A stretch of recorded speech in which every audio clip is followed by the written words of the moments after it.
Going to pause that as we are need to be recording. All right, please make sure you silence your cell phones and you have your microphones on. I'll try it. Oh.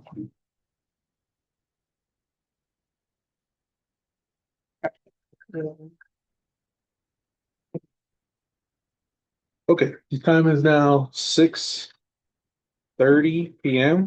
We are in session.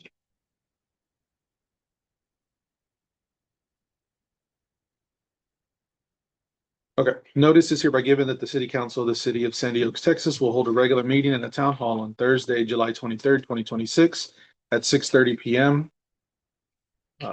At City Hall, 22870 Priest Road, Sandy Oaks, Texas. A quorum of the City Council will be present and all agenda items may be acted upon. City Council will also hold a town hall during the regular meeting to allow for questions and public comments on a potential tax increase proposed for the 2026 tax year to support the 2027 fiscal year budget. You could join the meeting at the Zoom link provided in the agenda. The public will be permitted to offer public comments in person, telephonically, or by audio as provided by the agenda and as permitted by the presiding officer during the meeting by signing up with the city secretary at least 15 minutes in advance of the meeting if providing comments in person, and at least 2 hours in advance of the meeting by emailing the city secretary at cityofsandyoaks.com or by calling 210-607-0834 if speaking telephonically or by audio. Please indicate whether you will be speaking during citizens to be heard or the town hall portion of the meeting. An audio recording of the meeting will be made and will be available to the public in accordance with the Texas Public Information Act upon written request. Let me go ahead and take a quorum call. We have our Alderman Crickmer. Here. Mayor Pro Tem Madero. Here.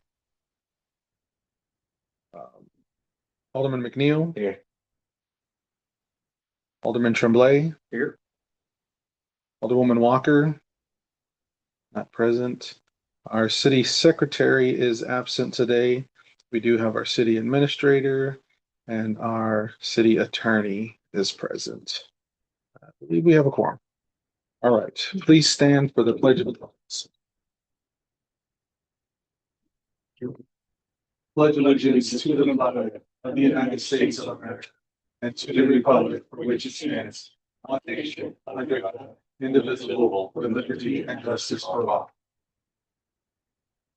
Honor the Texas flag, pledge allegiance to the Texas, one state, under God, one and indivisible.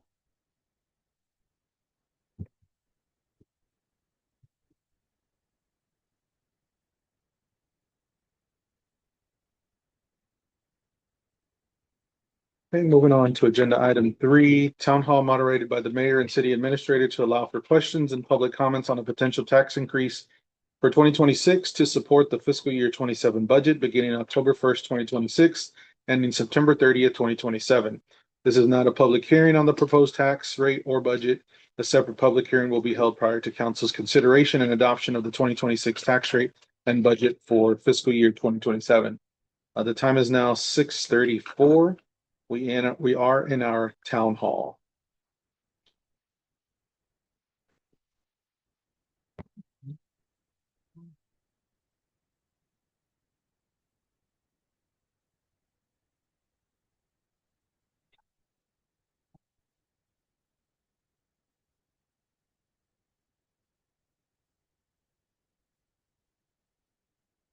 Anybody in the audience have any questions related to the town hall or our budget or any questions related to that? And we'll just. I do have a question. Sure. Regarding the proposed budget, do you have a plan B? Yeah. In the event this doesn't hit, could you make that available to the council? Yes, yeah, I can, that's simple enough, yeah. So are you just reverting back to Back to- last year's with no increase? Yeah. At all, or do you have another plan with a less of an increase? No, the plan would be to revert back to our maximum tax rate allowable without an election, which would be very similar to, will be almost exact revenue of last year. don't think it'd be feasible to do another option. I can. That wasn't my plan, but yeah, sure can. Would it be possible to have that on the election? Where it would be this or this? No, you just Vote for have this, or one. vote for this, vote for this increase here, which is, some 30 cents, 33 cents, 26 cents, or another option at 10 cents or 12 cents. No, it's whatever council would adopt at the tax rate hearing. That would be what the voters would vote on either for that tax rate. So they don't get an option to for a vote. different That would one. be the purpose of the public hearing to address council about the tax rate. Because we can take what he presents, then we can make motions to modify it, Correct. and then he would adjust the tax rate based on the modifications we propose. Yeah, I just, think. I can provide some alternative budgets, right? So I can obviously provide the one that's flat, right? No change from last year, or the maximum amount that we can update and increase it to.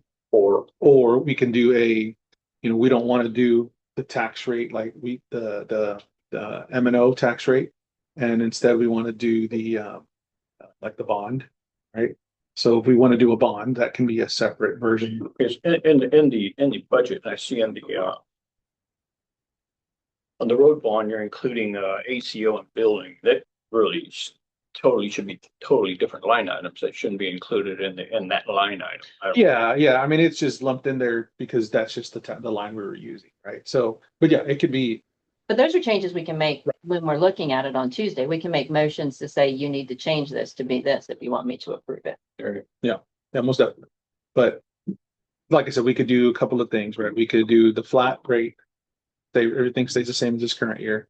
We can do one with just a bond. Or we could do one with. Well, the bond stays the same no matter what. We can't increase the bond. The bond stays at what Well, no, approved initially. Right. But this newest version includes a second bond now, right? For a purchase of a fixed asset of a building for animal control and everything like that, right? So that's why there's an increase to the bond. One.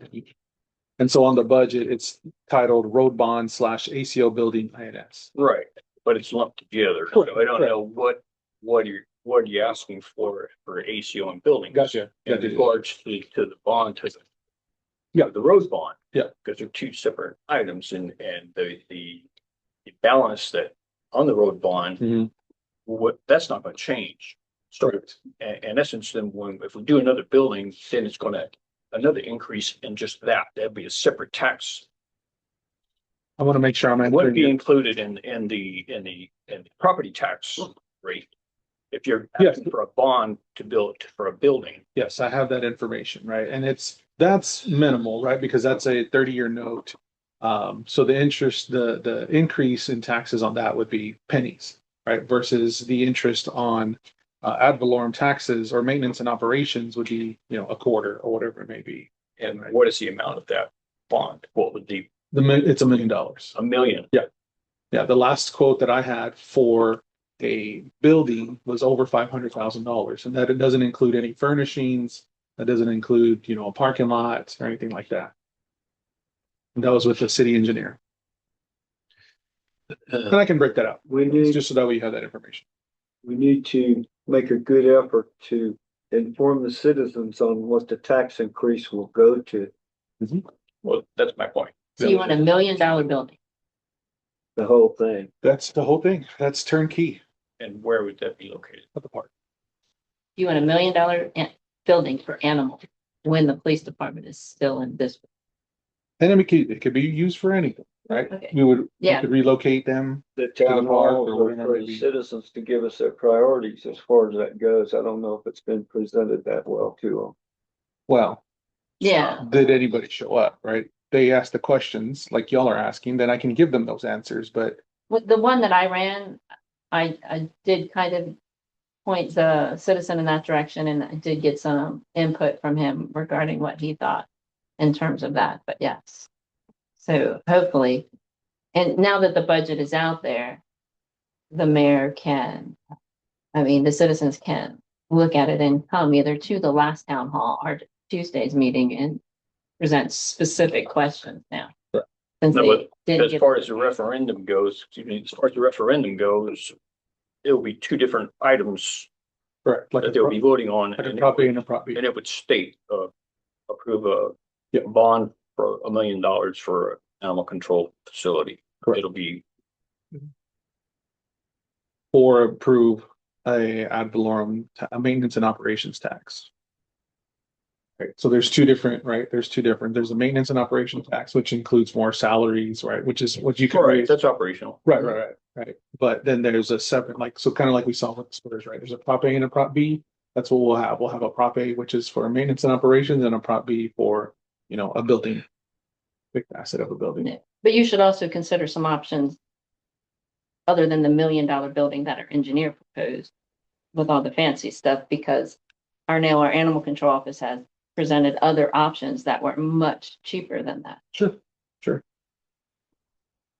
But I'd like to see it separated on the budget itself, on your proposed budget, where is the a line item for the road bond. And whatever amount that is calculated for the 12 months Yep. on monthly payments, and then another line item for the For the- proposed for the animal building. control shelter.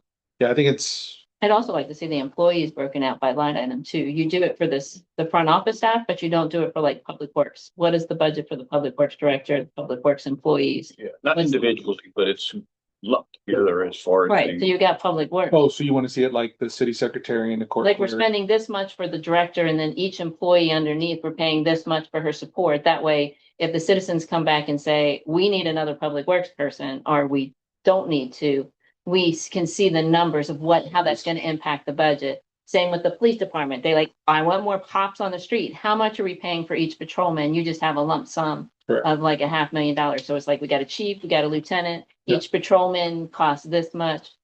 I have that. Even if information. you just say Fine. patrolman 4, and then Right. what the dollar amount is, we can divide it by 4 and figure out if we want another patrolman, it's gonna cost this much, we take away patrolman. Just so we have that level of Level of- granularity in determining what do the citizens want us to do? Maybe they want another animal control person because they think there's too many dogs still in town. I mean, whatever it is, it's not broken out to that point where we can see. Yeah, that's easy enough. I have Yeah. that. I have that. So like in the Excel. Yeah, I know file. you have It's to the side, so I just need to break it down. Yeah, Fine. just gives us more room to move things around as the citizens start expressing their opinions on their priorities, and it gives them more insight into like, it really does cost a lot of money to have cops on the street. Okay, so just so I can take some notes, right? I want you, what do you want to see as far as versions of this budget, right? We got version 1, which is what I we see what you presented. have here, right? Yeah, and then you want one just flat, right? No Flat. increase. Okay, And another option, whatever you think, I mean, you're preparing the budget, so, I just think that the amount that we're asking for is kind of extreme. Yeah. We were here for 10, 12 years and we never asked for a tax increase. Yeah. Now all of a sudden, we're gonna double it. Yeah. I just think that's a pretty hefty burden on a lot of folks. I'd say, I don't know, 80% of the folks in the city pay the brunt of the tax. Yep. 80% of the people pay 80% of the tax as far as Yep. the property values. Site-built homes, let's face it, brick and mortars, they're paying the brunt of the taxes for the city. I mean, Uh, I'd argue too that no. manufactured homes they're not losing value out here, that's for sure. But I just think, But I I just agree. think, this is it's doubling the burden. Yep. Doubling the tax. And I myself, I look at what I'll be paying, it's double what I would be paying. After we just got we just got exemptions from the state, and now we're gonna turn around and take it right back from them. So I'd just like to see another option with, maybe going 10%. Why are we going, why do we have to double it all at one time? We should have been, and Incrementally, yeah. we should have been doing Yeah, this 'cause all we didn't along. increase it last And we year. did, we didn't the year before, the year before, the year before. We just haven't asked for a tax increase. And now that we've got the personnel on board and we keep adding personnel, I understand the police department that's number one. That's the biggest chunk of any city's taxes is paying for police protection, police and fire. Luckily, we don't pay, well, we pay for our fire, but it's really, it's not that much. Yeah. But, But also that budget with no increase, just to show the citizens, if you're not willing to pay more taxes, this is all we can deliver to you. We need to give, Yeah, sure. 'cause this I is what keep we hearing want to people saying, deliver, "Oh, this is all we can deliver, and then that something in between, like you're. Most of the people who have attended these meetings have said they wouldn't mind paying more for police protection. So, I mean, that's important. We need to look at other avenues. Animal control, sure, it's important to everybody. Uh, but $1 million up front, I just don't know. So I'd like to see another option. It may be, okay, we can't do this. What if we did 10%? So this is what I have. I have an existing budget, so we can do that. We'll do a flat with no increase, right? Same thing as what we have currently. I could do a bond only, right? That's 3 now. And then I could do another one where it's maybe, well, I could flip it, right? I could just do our maintenance and operations increase and not a bond, right? And maybe even probably cut that increase in half. Right, so just do a maintenance and operations increase, but not the 30 cents or whatever it is that we've stated that it would increase. Does that seem Sure, I fair? mean, yeah, I'd just like to see some other options. I just think this is hard to swallow for a lot of folks. Wouldn't it be helpful to know that what the tax rates are for similar cities? Well, we can't look at it that way. No, you can't compare yourself to others. My point is, we've been sitting here since 2014. So it's 2026. We've been here for 12 years and we're operating at the same tax rate as when we incorporated. Yep. That's my point. It's not how we look at as far as other cities. We could do that if we had gradually asked for more, asked for, pieces at a time rather than taking the whole pie at one time. That's my point. I understand. Yeah, So- no new tax rate, they're gonna wanna see that. Yeah, It's gonna limit what we can give them. the no new I rate, understand. the no new calculated tax rate is 33 cents. Last year it was 34 cents, but based on the increase in value in properties, right, we would drop down to 0.33. If I can, and what I'm proposing in the 26-27 budget is 0.633. I can make it 45, right? 0.45 is what I proposed, so that way it's an increase, but it's not as drastic. And then that would probably bring our tax on average to about 600 and some change, $600 per $100 per $1,000. So I can do that. Yeah, Yeah, if you could prepare Okay. that and then, to hash it out when we do the actual, Okay. the hearing. Point Thank you. 45. Yeah, so for the public hearing though, since the proposed budget is the one that's on file, but you're not asking to just completely replace it, right? No. Yeah, okay, that's. I'd like to see some options. So just the amendments would be made to the To proposed budget. to this budget, right? We would amend it to whichever we thought was. Right, which would, change the maintenance operations to X and then Right, that would be- change right. Us rather than with the whole. Yeah, it'd be a line by line edit to make it Yeah. based that's on what- what we liked out of the other one. Yep. And then he would have to determine what the tax rate is based on what.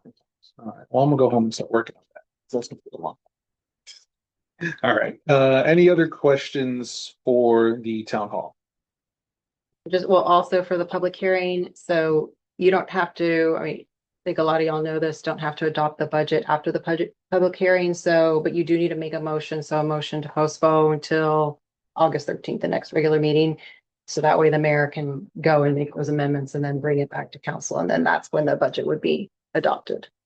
So just know that some motion should be made to table it or postpone it or adopt it, We could postpone it to August. Yeah. whatever. The, as long as we can get next a week, 3-day on the business. 28th. But we don't have to do any kind of publication or anything like that. No, you don't need the publication again, so you could use Tuesday as just the public hearing part where citizens have the opportunity to be heard. Y'all can make changes as necessary but not actually adopt it. Okay, let's bring it back to the first meeting and I'll give the mayor some time. All right, that's good. So that way you're not calculating the tax rate. What, if Great. anything, do we have to pass at the Tuesday meeting? So you will need to make a motion to then postpone the adoption of the budget and then the adoption of the maximum tax rate, which is what goes in the newspaper that says this is the maximum tax rate that the council will consider. It's not the actual adoption of the tax rate. It just says we will not go any higher than this. So just so all the citizens know, that's the minimum amount we have to make a decision on Tuesday. So if any of them have any thoughts on the maximum amount of tax rate they want us to consider, they need to be here Tuesday to share that. Yeah, it's not a public hearing on the tax rate, but yeah, it would be considered as part of the budget.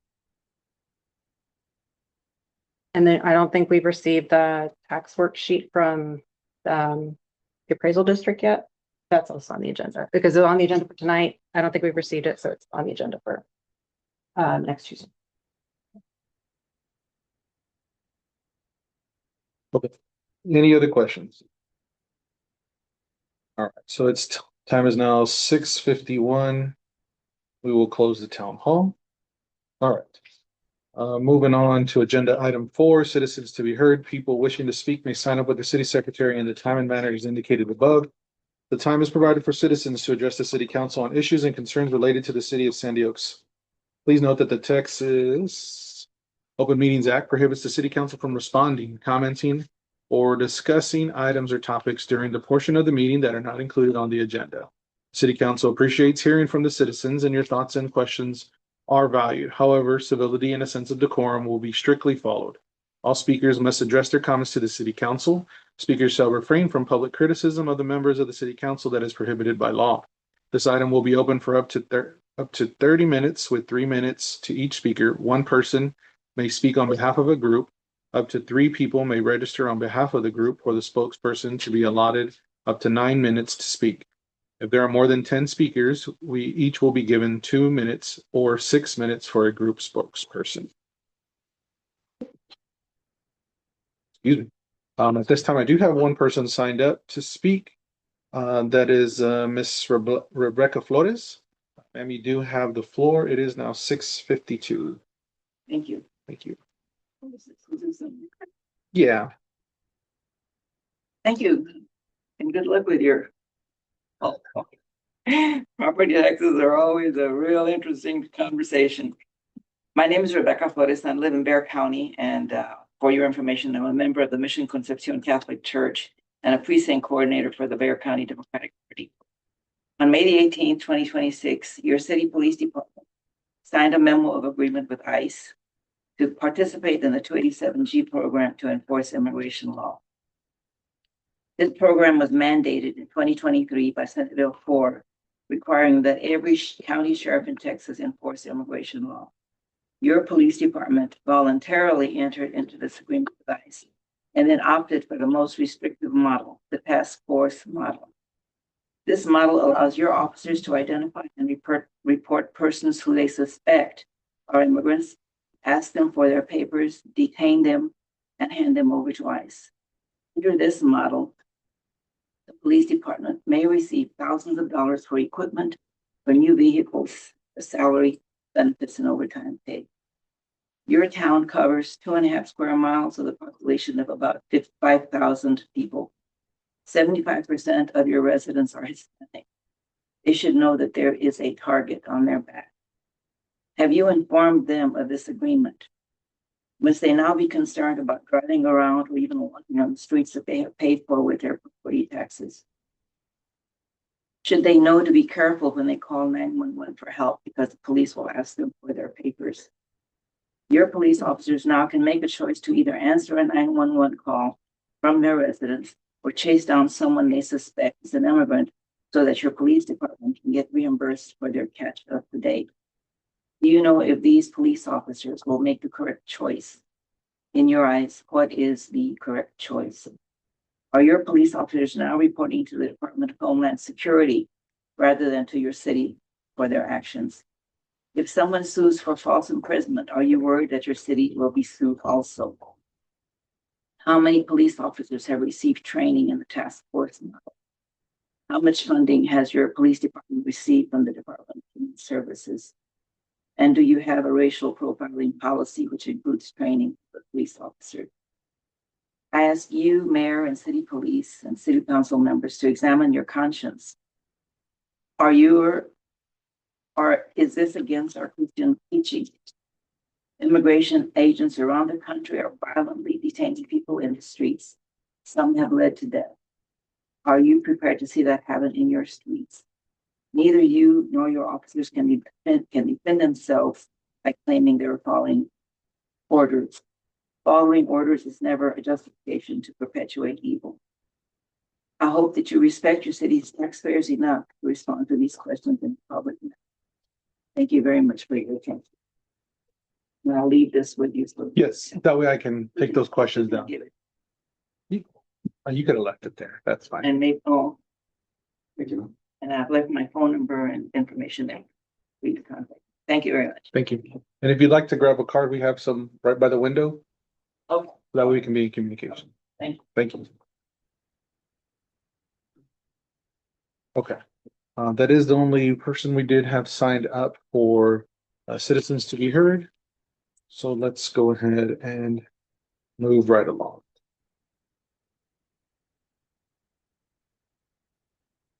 All right, next up is the mayor and administrator announcements. Dr. Johnson, do you want to go through these? Yes, sir. The next town hall meeting will be this Saturday at 10:30 at the community center. We will receive public comment on the proposed 2026 tax increase, fiscal year 2027 budget. And next public hearing, which was touched on, will be next Tuesday. We will receive public comments on the proposed fiscal year 2027 budget. October 1st, 2026 to September 30th, 2027, which will raise total property taxes $772,251.63, a 53% increase over a prior year. Next, we have water wet pass. We consider this resolved due to the fact that the property owner does have a permit for the a newer fence that was built, which is 4 feet. However, he does have an older fence that's 6 feet, which is beneath his property line. So, and also like to mention that he has a side fence that's 6 feet. We can't prove it's his or not. We don't have enough evidence. And even if we did, we don't know if it's conforming or not conforming. So we consider this closed unless you guys want to talk about them on the future agenda. The level up projects is basically completed. TxDOT helped us out with this project here. Only thing left, that's on Interstate 37, Beach Road and Mathis Road. Only thing left is them to do the stripe, the middle stripe line. Election note status, which opened on July 18th, is going to August 17th at 5 p.m. It's been posted on our social media as well as the city website. Streetlight project, as far as this morning, there's been 8 installed. We just have 5 more remaining. And then we have the status of the grant. So any question on the status of the grants and funding? Yes, the last one, you indicate that the Texas Community Development Block Grant, Downtown Revitalization, was denied. I just wanted to confirm, because we've talked about so many, which grant is that we've got answer back on? Yes, ma'am. There was the one outside of us. We had property, I believe, $250 for a lot in order to be able to have something built on that one there. Okay, so that was our attempt to buy the lot next door. And then there are several here that say pending. Do you have an estimated date, or is it we just waiting to hear? Yes, ma'am. So for the law enforcement officers transition education, we expected to hear back from the council here in February. Right, that's the only one that you have a date on. There's several that say pending. Those are the ones I'm asking about. Okay, yes, ma'am. So for the safe streets and roads, I don't have that exact date for that one. Hopefully next month we'll hear back from the community development block grant. We'll hear back next month. That's from the county. Homeland Security, which most of that's been taken care of. We're just waiting to hear back to be reimbursed from that one. So any day now we should be hearing back. Okay, thank you. I will give an update on the CDBG, 658,000. So I did have a call with our county commissioner, and it went to commissioner's court. They voted to approve. Now it's currently with kind of like what we have here, like a citizens to be heard. It allows for the county residents to object or approve or whatever it may be. It's basically opened up for discussion. So should they, get enough feedback to say they don't agree that they should send us money, that potentially could be declined. However, the county commissioners did agree that this would be an okay grant to approve pending feedback from residents. So it's CDBG. CDBG, so. And so that CDBG grant is applied for annually. So the application should open up again in March of next year. So my plan is to, if I'm still around, apply for that again to find another road that can be repaired and rebuilt. At one time, the CDBG, we had decided to go on our own Mhm. rather than all this money goes to the county and then they decide which cities within the county get it. Is there some reason why we don't do that again? Oh, Because we don't have any grant writers, or really we don't have any grant managers, right? So in this case, the county manages the grant. All we do is we provide the meeting minutes, we provide the receipts, and they manage the grant themselves. That makes it a lot easier for us to do it. I did have a question on item C, and probably our code compliance officer could chime in on this. The ordinance stipulates that fences cannot be higher than it's 4 feet. Privacy fences cannot be on the front properties. So this was an existing front fence. It was not existing. He put it up after our ordinance came up Afterwards, and and so- told the council he would be taking it down. Yeah, so where are we at as far as cities So on that fence, the one that's actually registered by the city of San Diego is gonna be the newer fence. They do have a permit for that. The permit's expired. so the one, Permit's expired. Correct. The permit's good for 90 days. He came and got one that expired in December. We told him we would not extend it. The city secretary issued him a second permit that started in December, was good for 90 days. It's now more than 90 days past the time he had that permit issued. So it is expired as well. He should not be doing any more fence building. And at the time, a year ago, when he put up those 6-foot panels, Charles Fillinger, at the time an alderman, confronted him on that, and he stated, I just need to keep it up until I'm done cleaning up because people keep coming and stealing. We felt bad and said, okay, we don't want people stealing while you're trying to work. You can keep it up until you are done. But when you are done, it comes down, and he assured us it would. He said he's done. Why is it still up? So that was written down in writing. No, it's That was- in the council meeting. So if you listen, I have no knowledge of that. yeah, so it's in the Only council meeting. knowledge It's, I have of is the actual fence that was. right, and not so much that it did, the building of the one at the new fence, but the one behind it should have come down. That fence is not that's not in compliance. compliance. And it was not pre-existing. It did not exist prior to our city ordinance. City ordinance, correct. The city ordinance came in adopted for 2024. Again, I don't have the facts on all that. So I am going with the front fence Mhm. that is in compliance. What he does behind the front fence, it's his own property. So like I said, I don't have all the facts. Well, Is he allowed to have that? yeah, well, due respect, the fence that he put up is his property as well. Then he has a But the fence ordinance that's over 6. is not, it's not in compliance with the ordinance as far as the material. It blocks the line of sight to the rest of the property. That's the whole idea of the ordinance, right? So that emergency responders have line of sight, they see what's going on, because we have others within the city that are not in compliance that were built before the ordinance was written. But we've dealt with this property owner for Again, like I said, I have. for quite some time. Way more than one day So, here. Can I have you, if you could, research the minutes, we can, you know, you can Correct. do That's you could something I would do have to you do. could search the minutes Correct. and And find then that's it. those minutes. Yeah. But that privacy fence needs to come down. Dr. Johnson, So we need to look at what means the city needs to do, or what you can do as far as having him, get in compliance. Dr. Johnson. So as far as the item, saying that the item is resolving matters closed is not. Well, actually, I would say the matter with him cleaning up the property, we can agree that's closed, but That's- him failing to pull down the fence, as he told us, is not closed.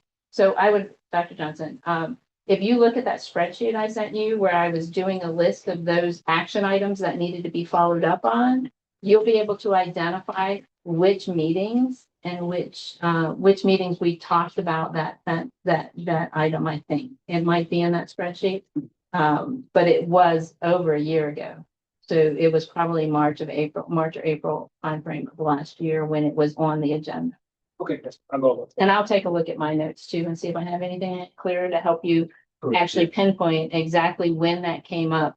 But I distinctly recall Charles Fillinger calling him out on that. I will add that the front fence with the picket fence and the lattice is not in compliance. The side fence adjoining his neighbor, which I was there when he was building it, so I can confirm. I may have pictures, when we were on property with me and the previous chief, while he was building it. It is too high up to because it could be up to 8 feet after the building line. So everything before the building line has to be 4 feet in compliance. So even the new fence, I don't know if that's how he explained it or not, right, on the original permit.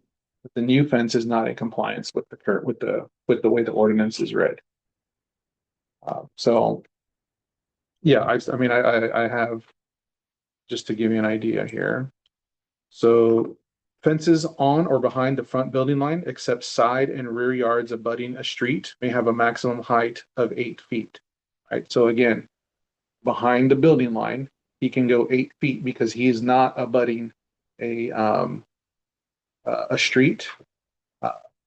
And then the other part is fences in the front yard and side or rear yards abutting a street may have a maximum height of 4 feet for solid or picket style wood, stone, rock, concrete, masonry, brick, and 6 feet for chain link, decorative, wrought iron, and other materials with similar durability, and shall have at least 75% open area per linear foot. The front fence is 4 feet of picket and 2 feet of lattice. Well, like I said, it's 4 plus 2 is stock 6. panel is what he's got there. Right, right. It's stock panel. But 4 feet plus 2 feet is 6 feet, and by just basic mathematics, that is 1/3 visibility using the stock panels. So Mhm. it would not meet the 75% open area per linear foot. Nonetheless, that's The issue was the inside fence, the taller fence originally. So he built the new fence closer to the road, closer to the property line. But he's supposed to remove the previous fence and he hasn't. Correct, yeah, that's the thing, I have to do the research behind that, to find out for sure what's. I'll look at my notes and I'll get you what I have there. And to protect George, is there anything we should do? I understand he has an attorney, so should we work through you and? Well, not for any citation part, that could be without the attorney, but anything needs to be in writing that gives him notice of what the violation is. It was never put in defense. I don't think it was ever put in writing, although it was discussed at council. So that all needs to be put in, like what the violation is, what he needs to do to fix it. And at that point, the attorney needs to be involved, and then Right, that fence was not part of the original citation because it wasn't in existence at the time of the original citation. It was an after. yeah, so now there needs to be So we have nothing in writing because it Needs to show didn't exist at the violation. time we did the citation. When we took him at his word, we thought he was being honest. So When what he is said it was the, gonna what, take down. what's the action? there's no action because No action. this is an update and announcement.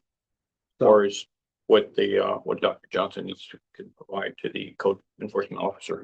So The- Dr. Johnson's gonna look at the spreadsheet. I'm gonna look at my notes from back at that meeting.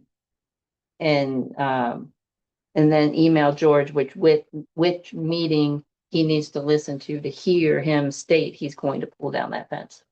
I don't know that he needs that to go and cite him for the illegal fence, but I'm gonna get it for him anyway. Because that fence is in violation of our fence ordinance and it has nothing to do with the original citation. He hasn't been cited for it yet, so this is totally new. We just need something in writing given to him saying it's wrong. But if George wants the information to support his citation, I will find what I have. I was involved with some of that and I can get with you and I can tell you what happened, what I was involved with it. And the reason why we would need it in writing or in verbal, is because of giving them that citation that we're gonna give them. We need to have documentation to back up that citation. But the fence is illegal. We don't need to prove that the fence was illegal before. Because again, you can't tell me that we need some proof in writing before we can go give him a citation for a new law he's breaking. He doesn't have a free ticket to violate the I law. understand that. I do understand that portion. So, but I'm still gonna get you where it was stated in the meeting, so you have that. But we can't be afraid to give this man a citation when he breaks our law. Anybody a citation. So, yeah. Okay. Just don't get caught taking pictures. Okay. Anyways, moving forward, any other items? I think we're full of discussion. Okay, let's move on to consent agenda item 6. All matters listed under the consent agenda are considered routine by the city council of the city of Sandy Oaks. Will be enacted by one motion. There will not be a separate discussion of these items. If discussion is desired, the item will be removed from the consent agenda and will be considered separately. Jumping all the way to six. Yeah, we're at 5. We did have five. I do need to pull 6A. I know we made those changes and advertised it, but there's still an issue.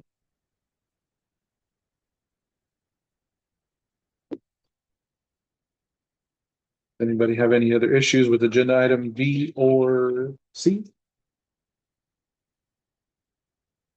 If you don't, we can take a motion. I move to approve consent agenda item B and consent agenda item C. Second. All right, I got a motion from our Mayor Pro Tem and a second from Alderman Crickmer to approve consent agenda items B and C. Is there any further discussion? If not, all those in favor say aye. Aye. All those opposed? That motion carries. Just a simple point in the meeting minutes for 9 July under item 8A. It states the mayor directed that the city credit card policy for animal control be added to a future agenda. I would move to strike the words for animal control, so that it reads, the mayor directed that the city's credit card policy be added to a future agenda.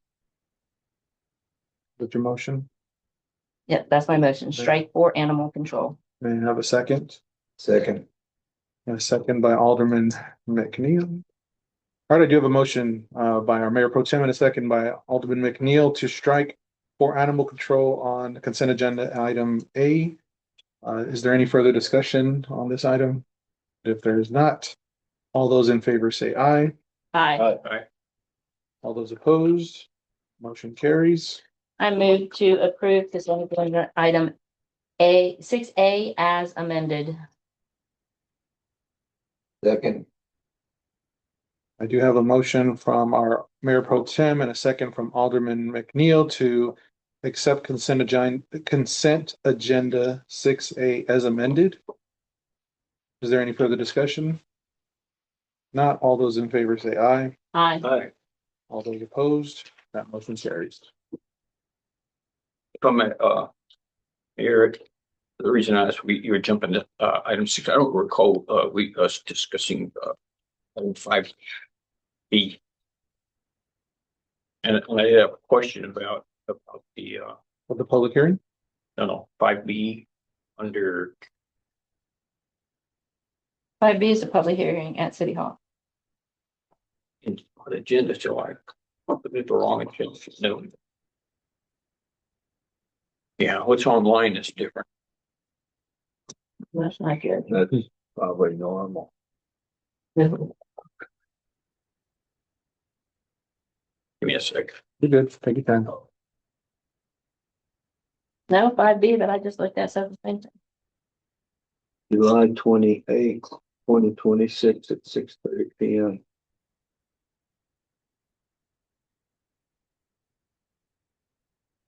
I'm looking at that paper and I'm looking at what I have online Oh, on the website? on the website. Oh. Good up until the fence. Okay. Things are kind of out of order here online. And I did the last one that Johnson sent out.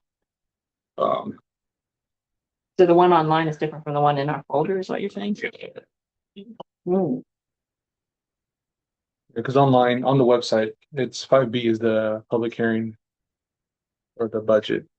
That's what's the printed copy and what's online in our folder. So what does he think it's supposed to? Maybe a previous version that he had. Must be What good is out what is the agenda item that you're referring to? there. It's an invoice for Heartbeat newspaper. You know where that one's at? And continue. None of this has been done. I know which one, I know what No, I it is, know what you're talking about, though. That's not, but that's not on. that's not an agenda item. It is it is in the folder, though. Okay, yeah, so that right there is a supporting document. So what we're doing is, we did have to pay to have these, put it in Wilson County newspaper, La Prensa, as well. There's another newspaper, Heartbeat, Heartbeat. yes, there. So what it is, I've never seen that, and I'm just wondering where that came from, because we've never advertised insurance. It looks, the amount, I mean, Yes, it was I had a question about that $1,500. too. We could put it in the Express News probably for that much money. Yeah, there was some I've never rule, heard of this Heartbeat. so our city attorney was saying we needed to have it published a certain way, and so this is related to the public hearing because it was publishing the public hearing, but I don't. yeah, I mean, I gave the supporting document is to show you all that it was posted and the price that goes along with it. And the reason why that one is much more expensive is because of the size of the print as well as the people that we had to put at the very bottom, which talks about the 53% increase.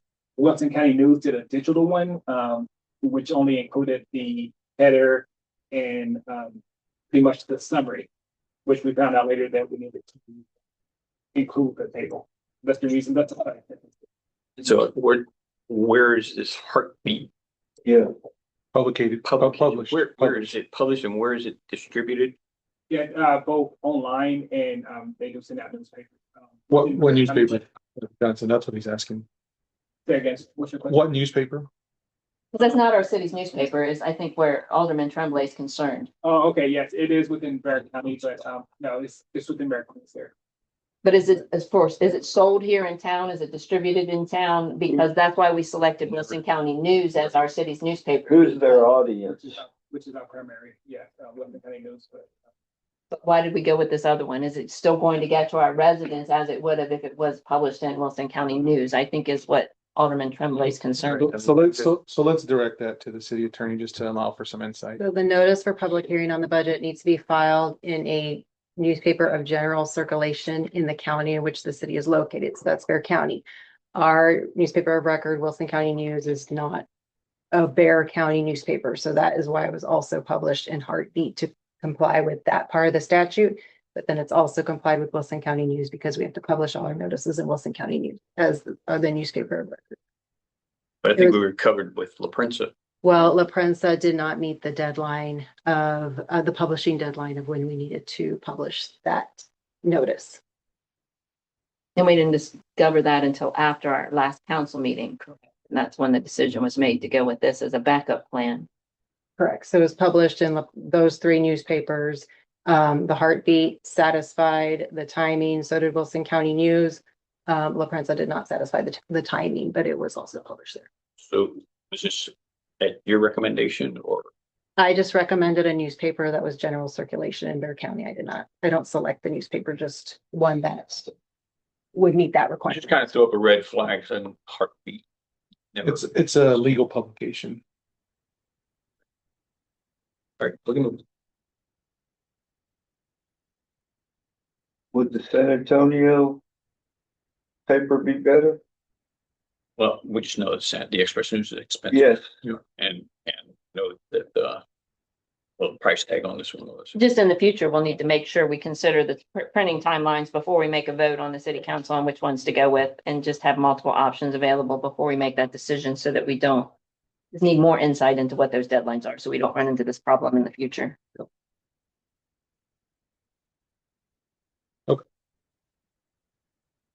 Well, let's move on to agenda item 7, staff at committee reports.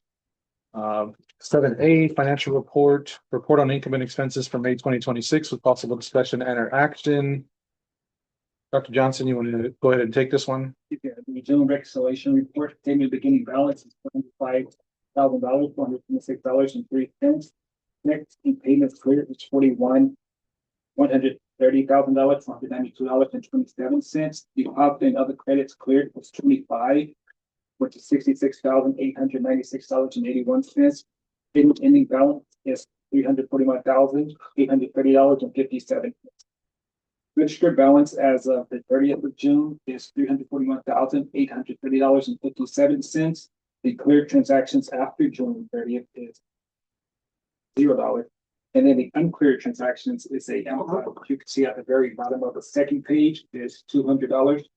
And then the registered balance of July 14, $342,000, $30.57. Any questions? That's all. I have questions that I don't think you can answer. I think it needs to wait for the city secretary. So up to you if you want me to try and want me to present these questions to you. Or wait until the city secretary is here. Could I hear them, just so I can? Sure. Okay, first of all, I see that on June 12th, we made a payment to the city attorney for $5,625, which accounts for what we approved back in May. So she made that payment. However, later on the 26th of June, there's a payment for $5,665 and then a payment for $670. However, I don't see anywhere where we approved paying that much. So on the 25th of June, we approved paying $5,640 and $645, both less than the amount of those two payments. Why did we pay the extra?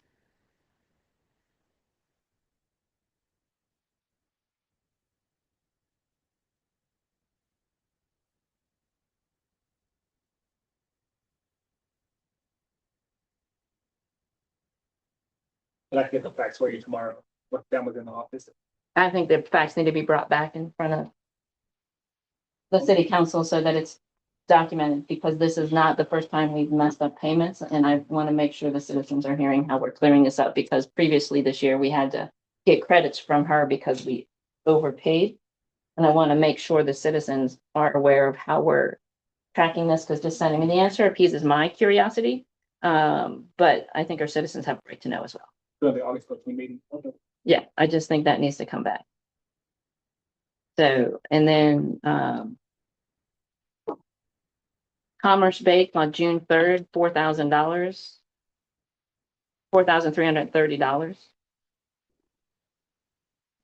What was the Commerce? Commerce Bank is the credit card, so that might have been a partial payment. But we also have the Frost credit card. Do we have multiple It's credit the cards? same thing.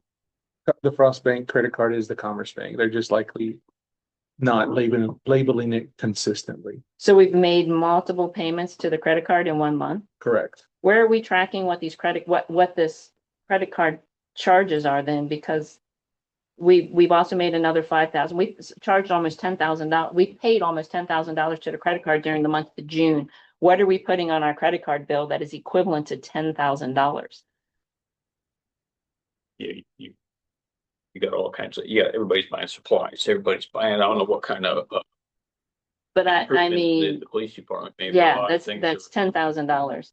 Same thing with the parks, with the trails. A lot of projects that we have going on. It's just a lot of money that we have no insight into where it's going. And then underneath Commerce Banks, it says City of Sandy OA. I think that means Oaks. CONS pay. What is that? It's right there on June 5th, right underneath the Commerce Bank one I just mentioned. For 1368? Or no? He said 1350. $1,350. There's a second payment on June 22nd. Yep, there's a second payment as well later on for $1,368. That's correct. There's two. So just to go back to your original question for the credit card, so those are allocated via the budget versus actual. So you should be able to see what they're spending line by line via the credit card right now. If she's classifying them correctly, it should say credit card expense and it should say Amazon or whatever she purchased. So to answer that, at least generically, that's how we track what's being spent on the credit card. And who's verifying all these charges on the statements come in? That's the responsibility of the city secretary and the city administrator.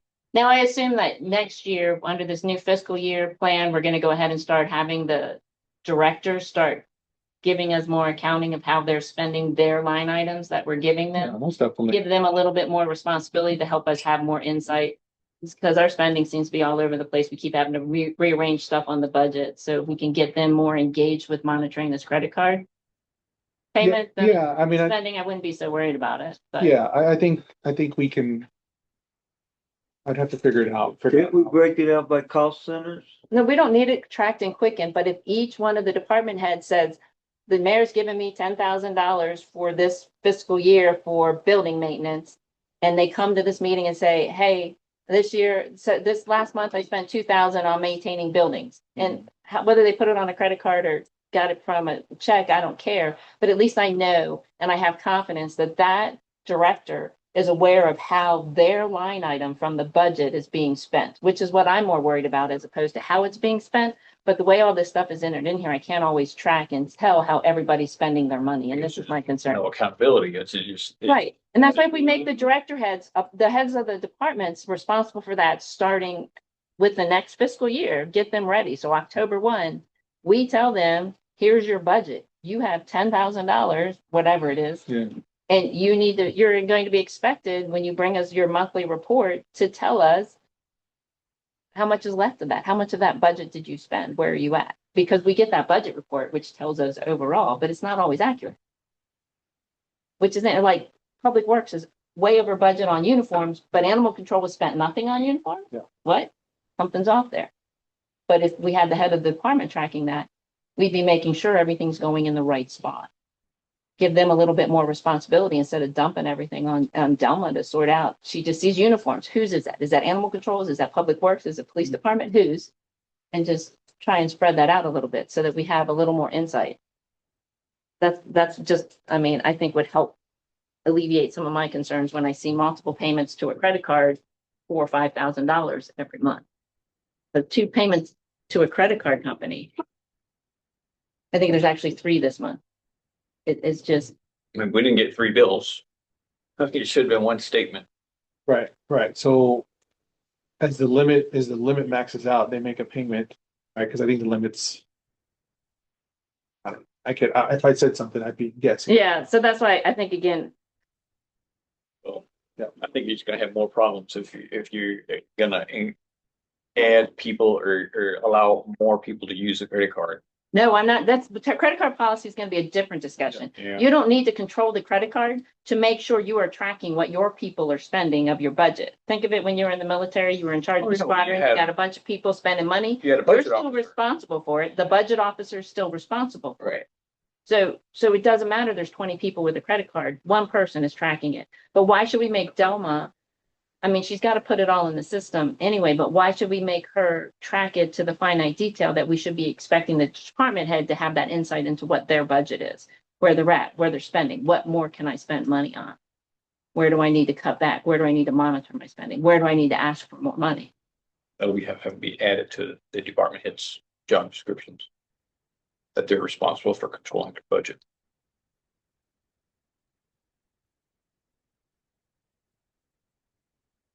I'll have it on the next agenda.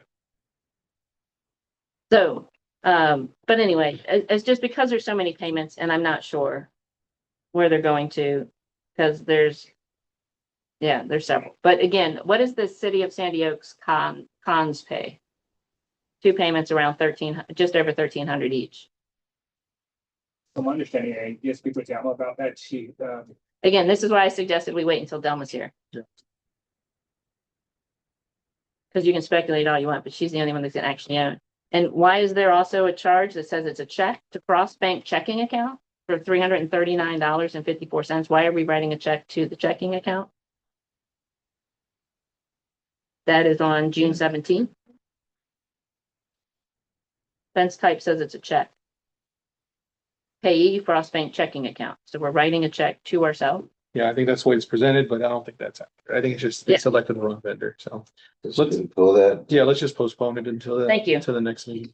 But I did want to hear the questions, right? So that way I'm at least have an idea. Yeah, of what well, you're asking. GHS, someone wanted to know what GHS was. Uh, We paid them. Graham, 20. Humphreys and Stall. They're we talked about them last time. collection. Yeah, of course. Quick collections, okay. Yeah. Okay. All right, so let's go ahead and postpone this one until August 13th. Thank you. All right, moving on to agenda item 7B, third quarter FY 26 investment report, presentation of the quarterly investment report with possible discussion and or action. Mayor Pro Tem Madero, you do have the floor. All right, so you'll see in the folder, the report that represents what our interest is that we've accrued on our tax pool. Again, tax pool is our only investment. We can discuss at some other point as a separate agenda item whether we want to pursue other things. But between April 1st of 2026 and June 30th of 2026, our accounts accrued $1,230.21 in interest. The other two tables on this report indicate how Texpol is investing all of their funds. So the first table shows you the type of funds that they're investing in. I went ahead and provided the two previous quarters as well, so you can see how they fluctuated over the time. There, as you can see, repurchase agreements have gone down a little bit, but their treasuries have gone up, and then agencies as well has gone up. And they're staying pretty standard with the money market funds and where they're choosing, the type of funds they're choosing to invest their money in. And then the second table just goes into more details of what those portfolio assets are and where everything's at. And again, they are all, the book value and market value is the same. And that is all reported here in this table, also available in the tax pool handout that is available online on the tax pool site. They still maintain their AAA credit rating with S&P Global Rating. Again, that's important to ensure they're maintaining their rating. They did not change the portfolio managers, and it's still overseen by the state of Texas Acting Comptroller of Public Accounts, Kelly Hancock, and operated under the supervision of the Texas Treasury Safekeeping Trust Company. This is my report for the quarter ending June 30th, 2026. Any questions?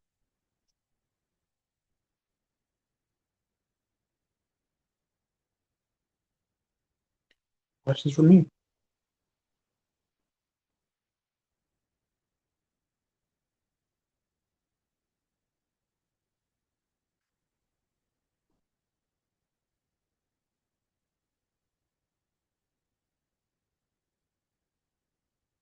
We need this approved. Let's go ahead and take a motion to approve it. Move that, we approve the third quarter 2026 investment report. Second. All right, I got a motion by our Mayor Pro Tem, by Alderman McNeil, and a second by Alderman Crickber to accept the third quarter FY26 investment report as presented. Is there any further discussion on this item? And if not, all those in favor say aye. Aye. All those opposed? All right, that motion will carry. Okay, let's move along to agenda item 8A. Discuss and or take possible action on milestone 2, design approval, including with acceptance of design changes under the city's website development agreement with Ventured Soul LLC.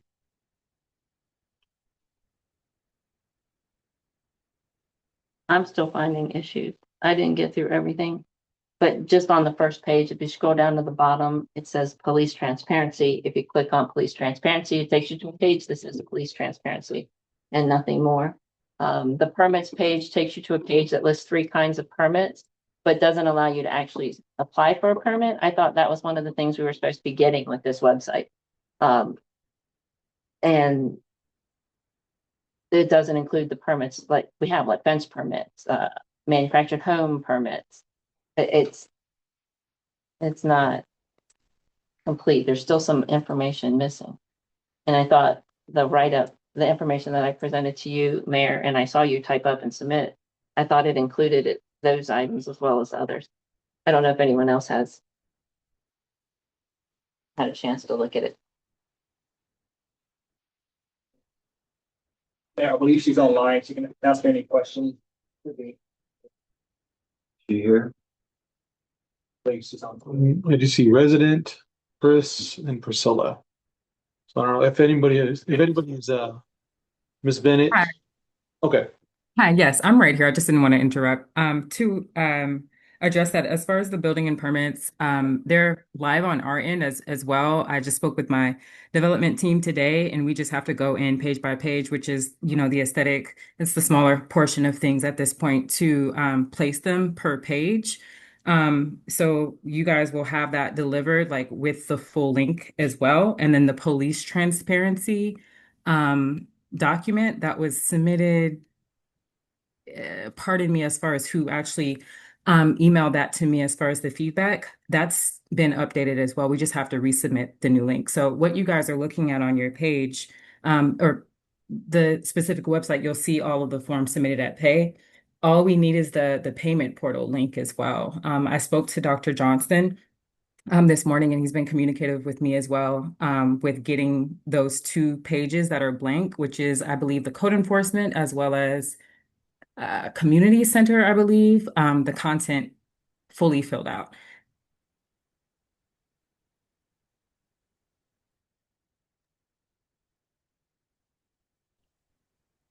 Did that address your question?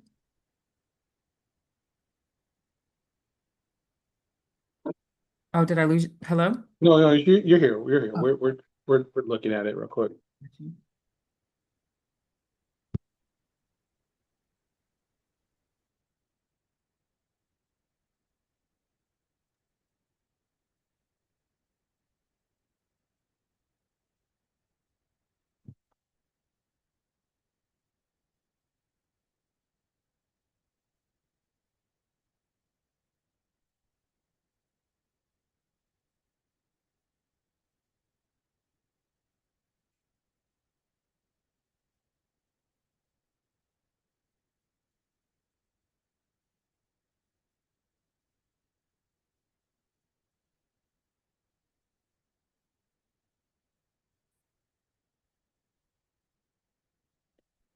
Ms. Bennett, for the financial transparency page, well, I thought I sent a notice to scrap financial transparency. Right, if that can be updated, and then I thought we also talked about condensing, like the multiple link layout and consolidating into a link or at least a button that expands, and collapses. So that way it's not just data overload as soon as you get to a specific page. Does that make sense? The finance reports are really large, expand out as Could well. you Yeah. tell me exactly the page that you're on right now? I'm pulling it up on my end as well. Yeah, I'm on a financial transparency Okay. under government. So that's just an example. But I think we could also, well, I haven't checked it, but like ordinance and resolutions like that. So see how it collapses. You can, if we could get the financial side of it to look similar, to where it's expandable and not just a data dump of links. It would just make it a little bit cleaner and easier to read and not so overwhelming.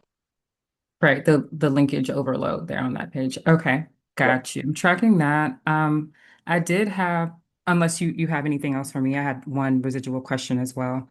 Sure. So you go ahead.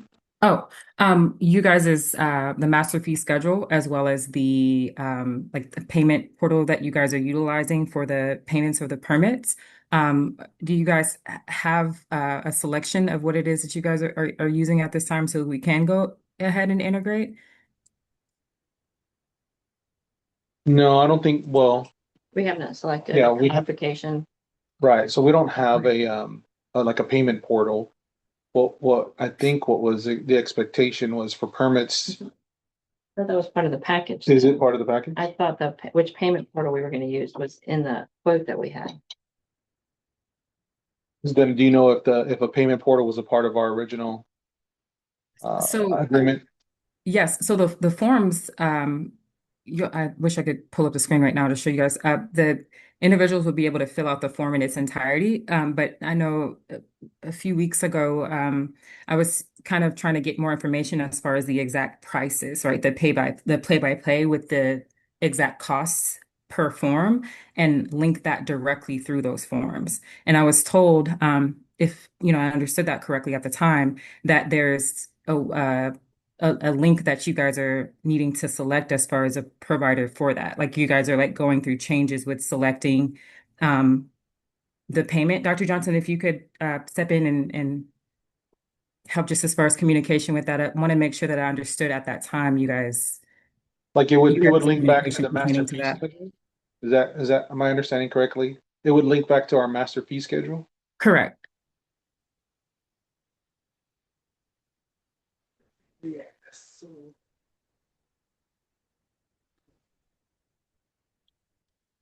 I know, so on well, for all our farms, right, all permitted farms where it would have the amount, that's about it. Then we have a master fee schedule, but as far as a link that we can go through and pay online, I don't remember discussing that.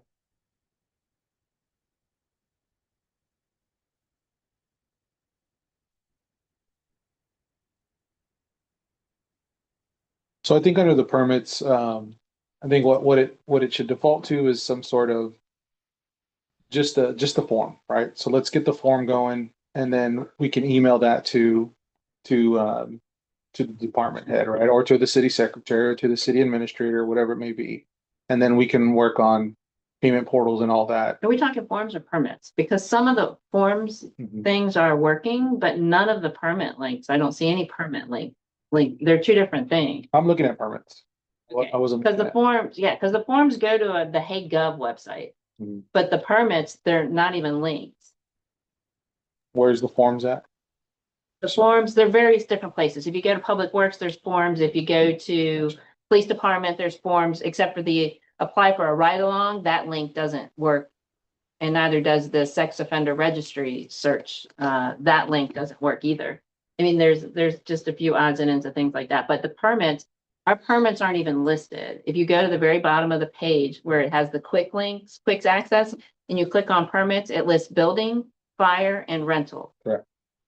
So Yes, and that's what I was addressing with my team as well today. They just needed to those on our end, as far as the back end, the PDFs that were submitted pertaining to the permits are fully live on the back end. So my conversation with the dev team today, we went over as far as placement goes, like what that will look like per page. So building applications, that'll be on page, whatever the example that we could provide there. And then this next link that you guys will have, you'll be able to see that linkage appropriately.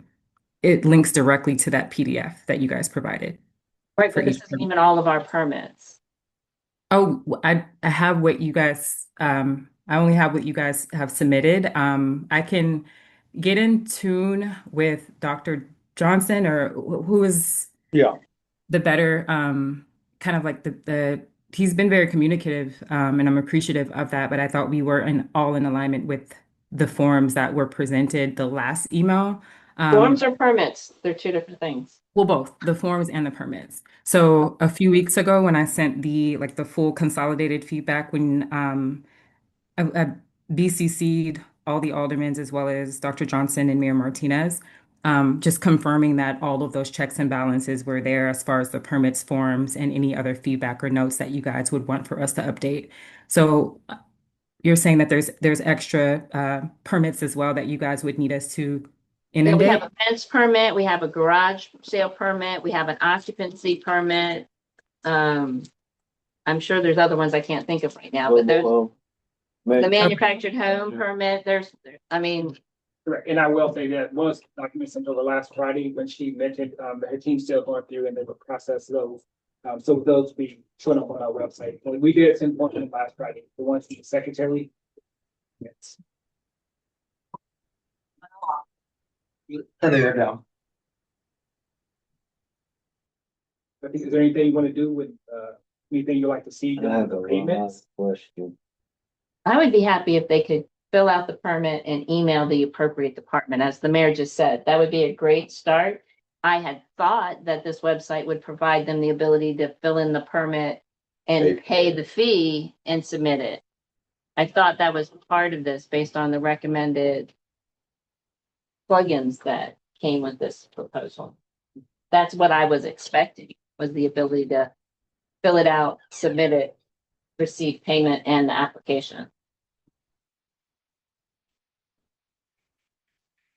Is that possible? Can we make that happen? Yes, so on our end, which was communicated that we integrate, so there's Banyan, Castell, those types of platforms, those payment providers into the already established site. So in earlier conversations when we were speaking to, members of the team, that was the kind of the primary kind of question as far as what you guys already had in place as far as moving the process forward through an individual or end user submitting an application or filling out the information in the fillable PDF, the next step after that. So what I'm going to do on my end, is get in tune. I have another meeting, post this meeting as well, like later on this evening. Um, like I said, these are, the last checks and balances on our end as far as dev and updating, any other blank spaces or pages of content within the site. And I'll get, more in tune with you all, first thing in the morning as well to kind of address the solution for that moving forward. Ms. Bennett, is the Spanish translation live on this version? No, this is still the link from, what is it, last week or two Yeah. weeks ago that we had Okay. sent. So Yeah. but the Spanish translation feature, I know that is something that you requested. That is something that we'll be able to do and will be in effect once go live um, is Okay. active. Go to the police Okay. department. And that's the only language that you guys wanted, correct, as far as the translation feature goes? Are there Yeah, I any other? mean, well, I've seen on other websites where it's kind of a Google Translate and it's a drop down and there's all the languages, but I think that would be the primary request if we had to pick one or two, right? It would be Spanish. Should go here. But nonetheless, I mean, that Spanish would probably be sufficient. Okay. Yes, we've gotten that squared away for you guys as well.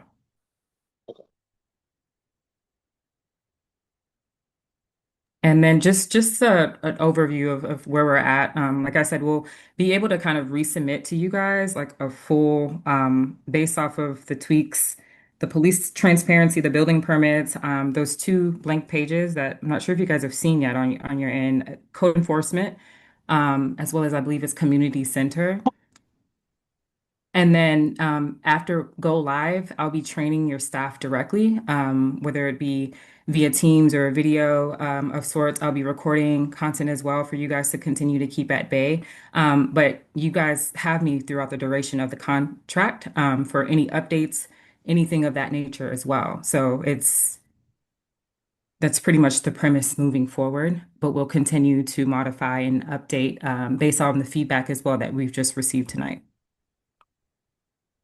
And the police department website is not my concern. My concern is when you go down to the bottom of the page, any page you're on, you have quick links and it still says police transparency. That should say police department. And when you click on police transparency, it takes you to a blank page that only says police transparency. And I believe that should say police department and take you to that police department page, which is Yeah. filled out. So under departments, right, you have police department, and that takes you to one page. But under quick access at the bottom of the page, when you click on that, it takes you to a completely separate page. So Yes. they're just not linked to the right place. Correct. Yeah. Yeah.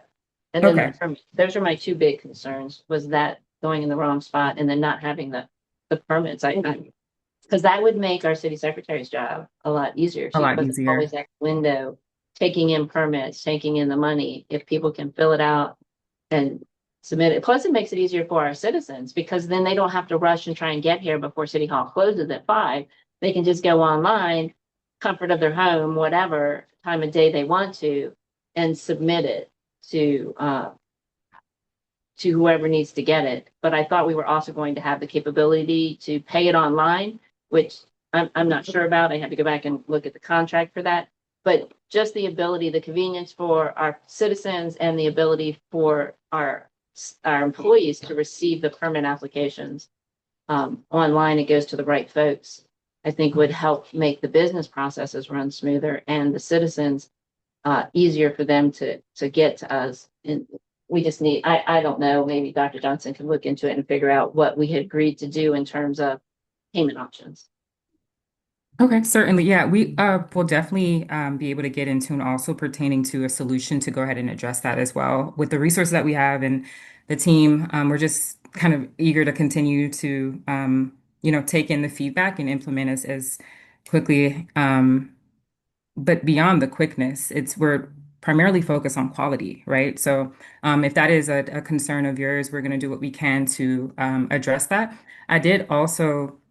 There was, a calendar of events, request as well underneath community engagements. If you guys are still looking at the site, for the departments excuse me, the community center page underneath departments. Would you guys prefer that to be the same calendar that we have on the other page, or is there like a um, traditional department page with description, hours, or contact information that you guys would like to place there instead? There's a specific calendar that the community center uses, to specifically advertise their only the activities they're doing there at the community center. So they're probably gonna want that to be something separate from what is on that main page, because the main page is things that are available, things that are going on. I mean, I would, they probably want the community center activities incorporated into the main calendars, but they're not gonna want everything from the main calendar on the community center page. I would say, I would agree to that. I think it should be integrated into the main calendar, but then they should have their own They separate. need their own separate one, because sometimes people just want to know, hey, what's on Thursday? Is it loteria or bingo? And then For some may sure. ask, when's the next meeting, right? And they shouldn't have to go to the community center for that. For So- sure. Yes, I didn't see a section. Is there a resource that you guys may be able to provide so that we can go ahead and incorporate that? I didn't see the community calendar specifically on the legacy site. Yeah, so. So Raylan right now, hand writes it out Mhm. or generates it and prints it from the community center and posts it there. She has a whiteboard where she writes it up. She has no mechanism by which she can put it on the website. So Okay. So that would have to be some of the training that we receive is how to update. how she would update it, but I'm sure Dr. Johnson can help get you in touch with her to find out exactly what she needs. But basically, she just puts one activity on whatever days of the week that it's going on. So whatever capability you can provide that allows her to populate that, and then you to pull from her calendar into the main calendar that's on the main page, I think would be sufficient. I don't think she needs anything fancy. People just need to be able to look, what's going on in the community center this week? The community center website should have the calendar, should be able to transfer it to this. That's what it is. Yeah, so we'll have to get Raylan's version and just update it inside here. Yeah, it's on next door. Okay. Okay. I mean, it's just a picture. Okay. Awesome. All right. I appreciate you guys. If you guys don't have any other feedback for me, of course, but I'm still here. For any questions or updates or anything of that nature, you guys have my direct number as well attached to those emails. And we're gonna just continue to work diligently to get this through the finish line. Thank I you did guys. have one other quick question for you, ma'am. Yes.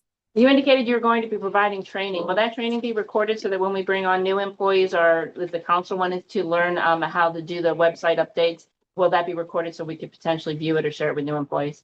Yes.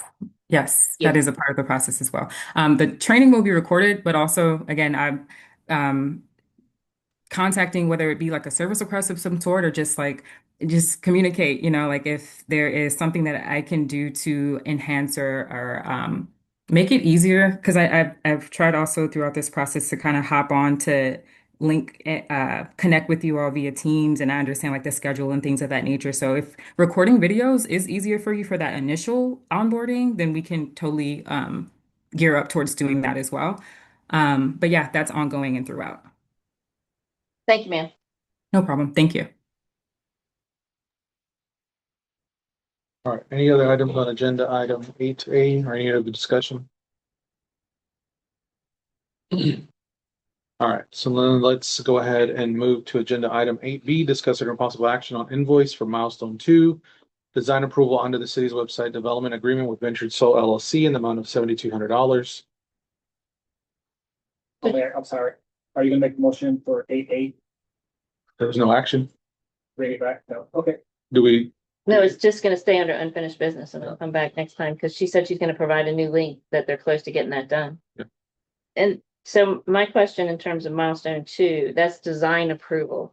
Does that mean that we're good with everything on the website or just the way she has it formatted and laid out? What is milestone? What's next after we say milestone 2? Because I don't want to say we're good with what she had if we still need changes, but if we're good to say we like the layout is all we're saying when we go with paying her for milestone 2. What is the milestone 3? What is next? It'll be Yes, the, ma'am. Yeah, go ahead, Ms. Bennett.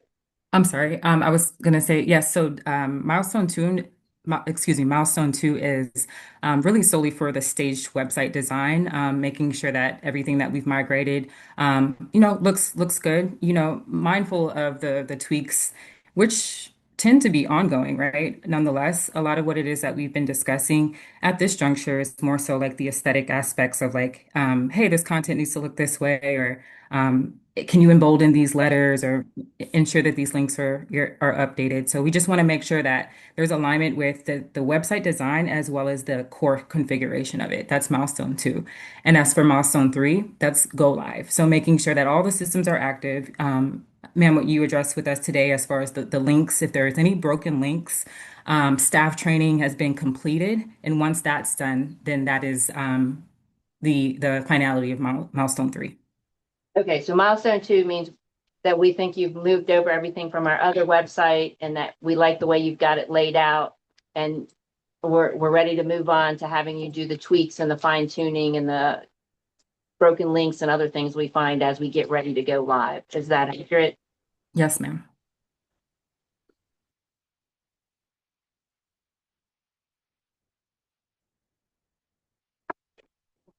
So Mayor, from your perspective, does it look like she's moved everything over from our website? I mean, I know she's added in a lot of things that weren't there, but I'm not seeing anything that was missed. Yeah, generally speaking, I think everything's integrated, right?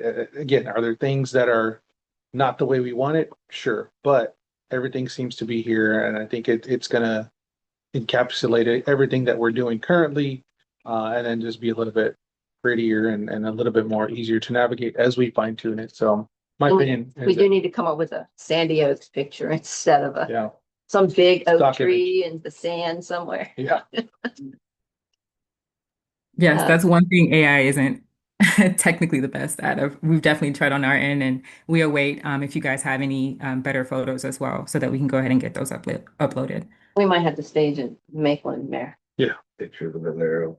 But, okay, but you're saying you see that pretty much everything that we needed her to move over is there. Correct. I'm content with the layout, the way we're moving forward with that. I don't know if anyone else has any opinions. But with that said, I would then move to approve paying the invoice for milestone 2 to Venture Soul LLC in the amount of $7,200. Second. All right, I do have a motion from our Mayor Pro Tem and a second from Alderman McNeil to approve an invoice for milestone 2 from Ventured Soul LLC for a not to exceed amount of $7,200. Is there any further discussion? If not, all those in favor say aye. Aye. All those opposed? All right, that motion carries. Moving on to agenda item C, discuss or take possible action to approve or deny a proposed weekly community health and wellness program at the Sandy Oaks Community Center every Monday from 9 to 10 a.m., weather permitting, presented by Southside Collaborative Program Manager Myra Brown, and consider a memorandum of understanding with the Southside Collaborative. Dr. Johnson, you have the floor. Are there any questions on the memorandum? And this is Mara should be online. I had some questions. Ms. Brown, are you on the call? If you are, you're on mute. Anybody else? Didn't we have a question about insurance or something or? The MOU, so the MOU, I mean, the waiver. So that was my question has to do with the waiver. So did you generate this? So this is actually one that had been generated a couple of years ago, for use of the park when like an organization with a 5K wanted to come in. So and it was very general, so the city can use it for multiple activities in the park. So the intent with this would be for the Southside company to sign this, saying we're giving them permission to use it. This isn't the waiver, the MOU or the what did we call it at the beginning? The thing for the citizens to sign that are coming to participate. So this would be. Liability waiver. Liability So this waiver, would be that's the organization Okay. releasing like the liability waiver. And then the MOU has where then Southside Collaborative would be responsible for getting all their participants. So it takes the burden off the city and having their waiver for every participant, and it just one for the organization, between the organization and the city, and then the organization is responsible for getting For their own. for their own. So does each one, because it says participant participating for somebody, so does each instructor that's going to be teaching on half of Southside have to sign this? So, Or just Southside as a whole? so Because just Southside as a whole for this one, I think, but this one does leave because this one was very general, so it could be for a participant or an organization, but for this particular MOU, it would just be Southside, signing it on behalf of instructors, participants, anyone that they bring up. and then we would just leave it for them to make sure each Yes. resident that participates signs a liability waiver? Yeah, that And what is- happens if they don't have the No, that's- participant sign a that's- liability yeah, waiver? That's part of the MOU, and it doesn't, just to kind of reduce any administrative work on behalf of the city. The city can ask for specific waivers or a specific day of waivers, but it doesn't require them. So it just, that puts it on them. I'm not But sure. this agreement is sufficient to alleviate the city from any liability should the South Side fail to get a participant to sign a liability Yeah, I waiver. believe so. I believe there's case law and then this waiver. The that legal would- opinion that this should help. It should stand up in court and be able to. Okay, that was my question, because it was very top of page 3. I noticed in this document, there's mention of Southside Collaborative, but then there's other mentions of just Southside.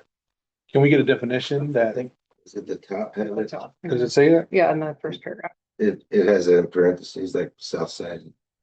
Okay. Oh, okay, good. Then that's all I cared about. Okay, also the signature block for the city, it's being signed by Dr. Johnson, but it says city administrator. That should state interim city administrator, correct? Correct. And then, my final comment is at the top of page 3, we're talking about alcoholic beverages. This is just because, that's just in there because this is a generic form. Right.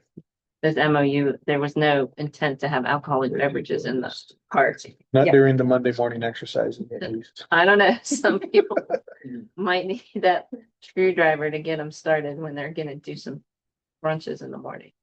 So.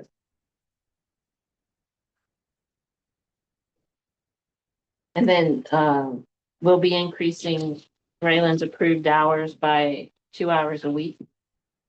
For the community center director. Whoever. And do we need to do anything to make that happen, or is that just you telling her? Mayor, Yeah, I can just give her notice because she's gonna have to be there and it's built into that budget that exists. So, and then, yeah. Position was approved before I was on council, I'm not sure where that's described at.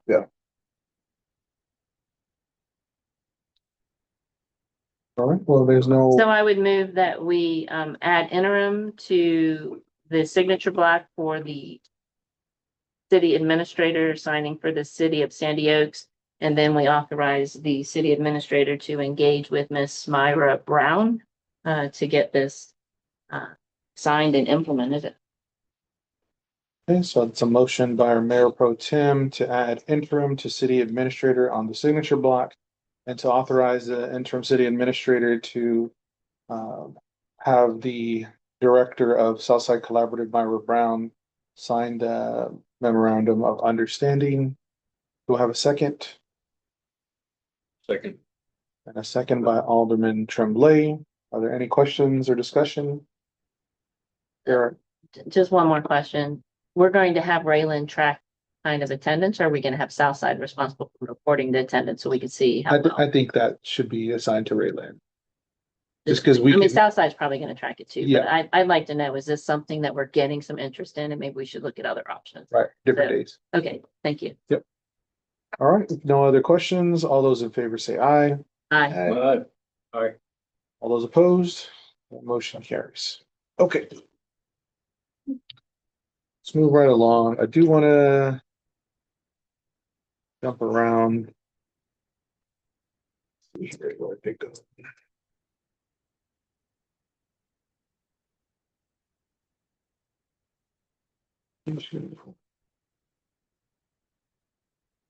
Have the building company. Yeah, I do want to jump to agenda item O. They online. He's right here. They're now- So the time is now 8:04. I do want to go to agenda item O. 9O, discuss and take possible action on the award of a contract for municipal record services and storage services. Municipal record and storage services to K3 Towing upon expiration of the existing contract with Texas Towing on August 31st, 2026. And authorize this interim city administrator to negotiate and or execute such contract on behalf of the city. So it's my understanding, this is the only response we received. So our options at this point is either to extend with Texas Towing or accept the RFP from K3. Is that correct, sir? Dr. Johnson? Yes, I would say that, we can extend it, or a little longer. I did send it out to 13 record companies. K3 was the only one who replied back to me, and who could work with us. Just wanted to figure that out before we started further discussion. Thank you. Yes, sir. We have a draft contract. Possibly, if it does get approved.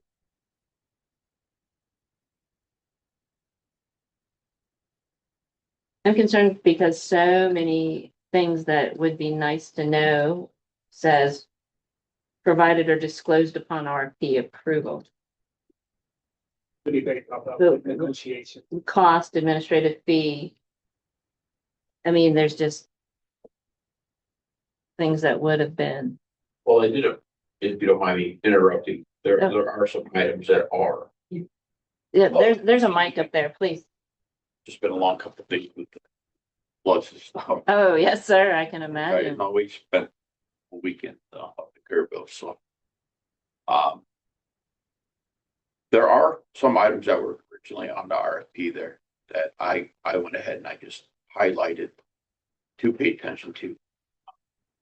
Certain things you can do, certain things you cannot do. That's why, like I said, we need to talk more about it. It's essentially just trying to open up some lines of communication as to what is available to Sandy Oaks. Certain, like, for example, the administrative fee. Okay. That's something in the state of Texas, along with TDLR, that does not allow to do. Cannot do it. Okay. There are avenues, different avenues where the city, that's like it says, pending further conversations, whatnot, that fee can actually be collected, but not will come. So you can't do you can't collect an administrative fee on behalf of the city to pay us for the vehicle. Okay, So that's, once again, that's a conversation to be had, understood. because a lot of that is verbiage once you put it on paper. Yes, sir, understood. Thank you. Okay, another question then is, you don't have a tow yard currently We currently do not, but you would be getting one prior to the start of this contract, correct. which is correct. the end of August, correct? So we've already done a little bit of legwork. We do have a couple of yards that are in mind that are in the vicinity of Sandy Oaks. One primarily that's probably within, worst case scenario, within 15 minutes of the city, easily. It's literally right on 1604. So, And that's where the vehicles that you indicate would be aligned to the city would be parked and where you would tow every vehicle. store it, so on and so forth, aligned with what TDR regulates and what they want us to do with security and fencing and so on and so forth. Yeah, you do talk about security and fencing. And when you're talking about the yard, one time you say cameras and fencing, one time you say cameras, fencing, and something else. So what exactly is the yard going to have? What So- dictates that? Is that something of your plans? Essentially, TDLR will dictate. So you'll be in compliance with whatever TDLR says. Correct. Okay, So, they don't necessarily put it on paper, like cameras are lost or anything like that. But what you do have is certain specifications as to fencing, so on and so forth, and the security of the property. We dealing with the impounds and certain vehicles that we do take in, certain arrests and whatnot. can be an issue. So we do secure property with cameras. We go up and above, make sure. Okay, it says that the new K3 tow yard will serve as the office for the county. So you're saying that your K3 county offices will be located at this yard, Correct. wherever you decide. Correct. So to get it. wherever we're at, we're going to have, for example, we have our yard in George West that does have an office for Live Oak County and Multnomah County. Okay. Same thing will happen here. Ultimately, I mean, the bigger picture here is to try and essentially grow into Sandy Oaks, grow with Sandy Oaks. There's other little towns too you can grow before, but you plan to have this yard contract or establish whatever before you take over the contract at the end of August? Correct. If we approve this. So like I said, I've already had talks with landowners. It's essentially just us waiting to go ahead and get it done. I'm not going to put out a bunch of money. Oh, absolutely. Something I that we- understand, because that this we is don't kind of, know. we've been back and forth on this for a But little we've bit. already started negotiations. It's already in play. All we have to do is essentially pull the trigger on it, so to say. But that being said, it's something in the interim, right? It's something to get us through, because ultimately we'd like to work within the towns that we're providing service for. We'd like to be in, for example, Live Oak County, we are dead smack in the middle, okay? Yeah, we don't have property for that, except for that vacant lot next door. Figure So something out. we Things just don't- change over time. Yeah, we're right? kind of a We never small know. town here, so, I mean, I think the best you're gonna do is adjacent to. Even if it means, if I have to put an office, okay, so-called office in town, that puts us in town.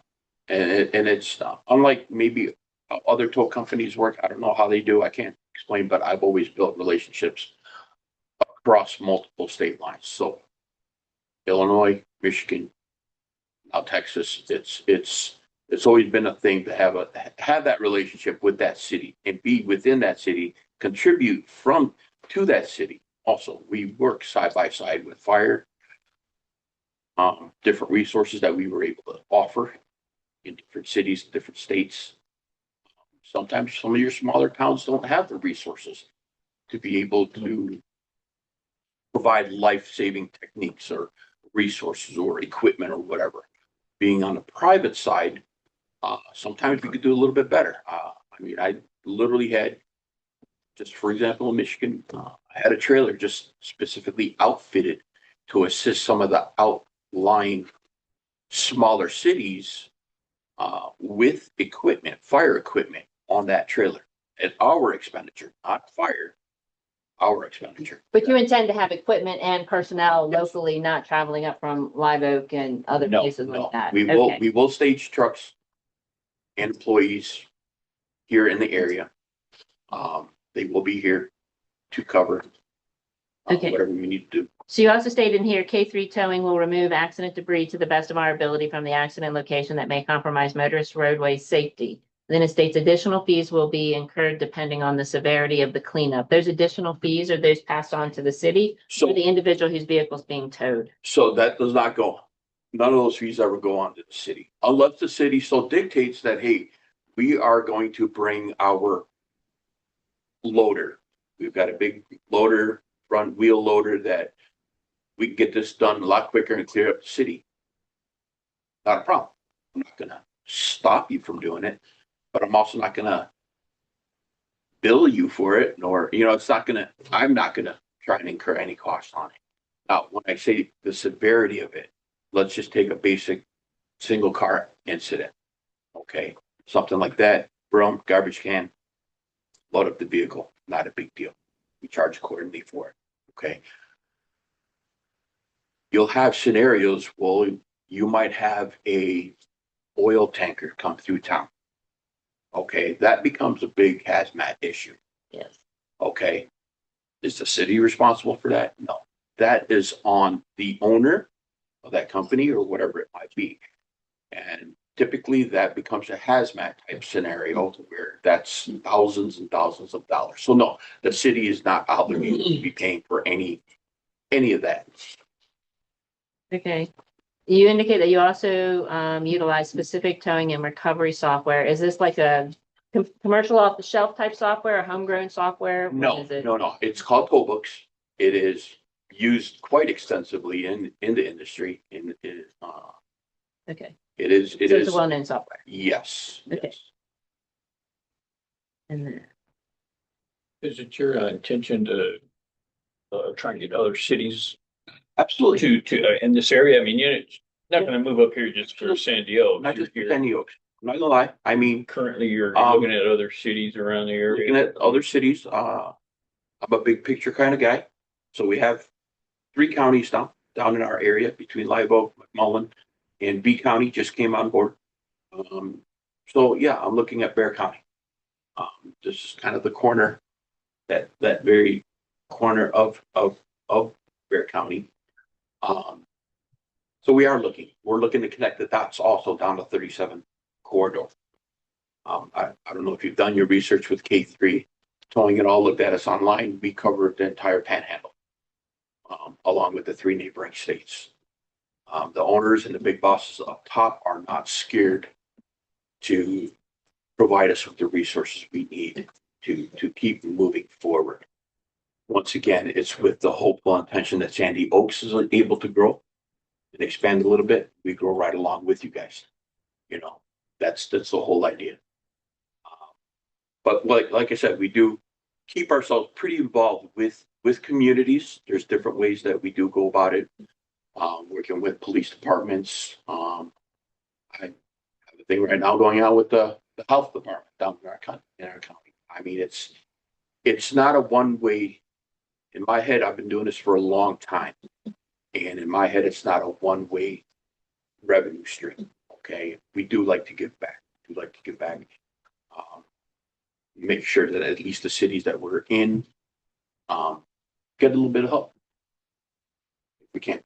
so there's another section in here where it talks about how you're going to remit the collected fees, and I'm guessing that goes along the fact is your administrative fees you can't collect, it's gonna be part of the negotiation, so how often you remit those and provide them to us, you're not gonna wait like 6 months, like. No, that's, I like my books clean. 30 days. All 30 right, days, I'm gonna stop by with probably a box of donuts along with a check.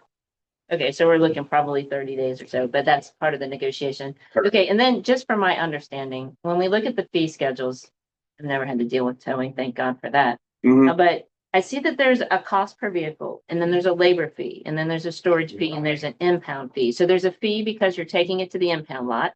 There's a fee for each day you have it in storage. Is the way I'm understanding it. You just need to correct me if I'm wrong. And then there's a fee for towing the vehicle based on which type and how the size of the vehicle. Correct. But where does the labor come into play? So labor, let's take it to the big side of things, okay? Let's just say hypothetically, you have a tractor trailer rolled over. Okay. In the towing world, along with emergency services, we need to clear that roadway as soon as possible. That's standard incident management. Okay. The sooner you keep a roadway closed down, you know, the longer it takes, the longer it is for a secondary incident further down the line. Traffic is its own animal. Okay. So that being said, some tow companies will like to show up with a minimal crew and try and take days on hours. I like to show up with a full-on staff. So we'll have operators that are running trucks. We'll have, you know, maybe even an operator that might be running a skid steer. Then we might also have laborers that are out there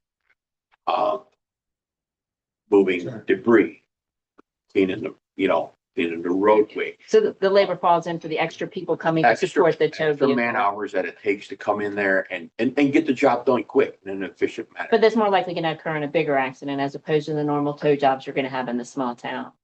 That's typical of most towing companies. Believe it or not, it depends on the towing company. I can't speak for all of them.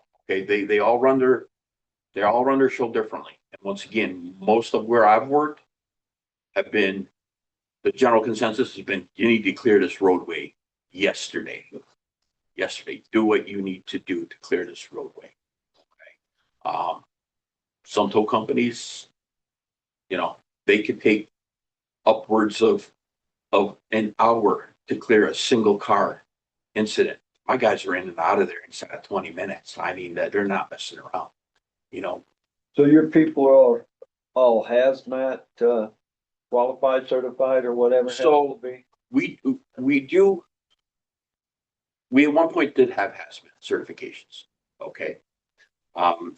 Let's just say there's a lot more to it than that, so we do not dwell into the hazmat world. We let the hazmat companies go into that world, okay?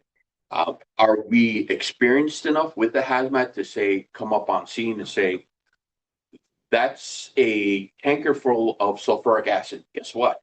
We're not touching it until there's a hazmat team that's on location. That's why, like I said, working with smaller towns, sometimes fire or police departments are not quite Our local fire department take care of most of the hazmat situations. I Right. think, yeah. right. You would think, but I don't know. I haven't met with them. I haven't talked to them. And that's my next step is actually to have conversations with, you know, police chiefs, fires, so on and so forth. That way I know what I'm working with when we're on the side of the road, you know, whether they're gonna have the ability to take on, you know, some sort of hazmat type scenario. But your drivers are at least smart enough to see the scene and say, Absolutely. I'm not touching it, Absolutely. get the fire. Absolutely. Absolutely. And in most cases, fire in most cases is already on scene prior to our arrival. In most cases, sometimes we might get out there prior to them. In other states, like I said, Michigan, we were considered first responders. So it was police, fire, medic, us, and we were all, sometimes we would get there long before they would get there. But it's all different scenarios. But yes, to answer your questions, my guys are smart enough to say that's a hazmat scenario. Even though fire is there, that's a hazmat. Let's do an all stop. Let's get the hazmat team out here, get it under control before it gets worse than it already is. Chief, what is your thought? Have you had an opportunity to review this response to the RFP? Familiar with them from where they're coming from. The level area. Yeah, but have you looked at the RFP? Do you have any concerns with what they're offering and what they're presenting in here? And once again, like I said, this is to open up lines of communication. I mean, we need, that's moving forward. That's we as a company build with your city. That's how we keep progressing forward. You know, no matter how small the city, there's always that need. And once again, you got to remember a lot of the incidences that we deal with are not truly involving your citizens. A lot of it, believe it or not, a lot of accidents we deal with, just the past 10 police calls that we ran, 7 of them were out of area, not even from our county. They were San Antonio, Corpus, one was from Victoria. So keep that in mind. That's you know. How do you handle seizures?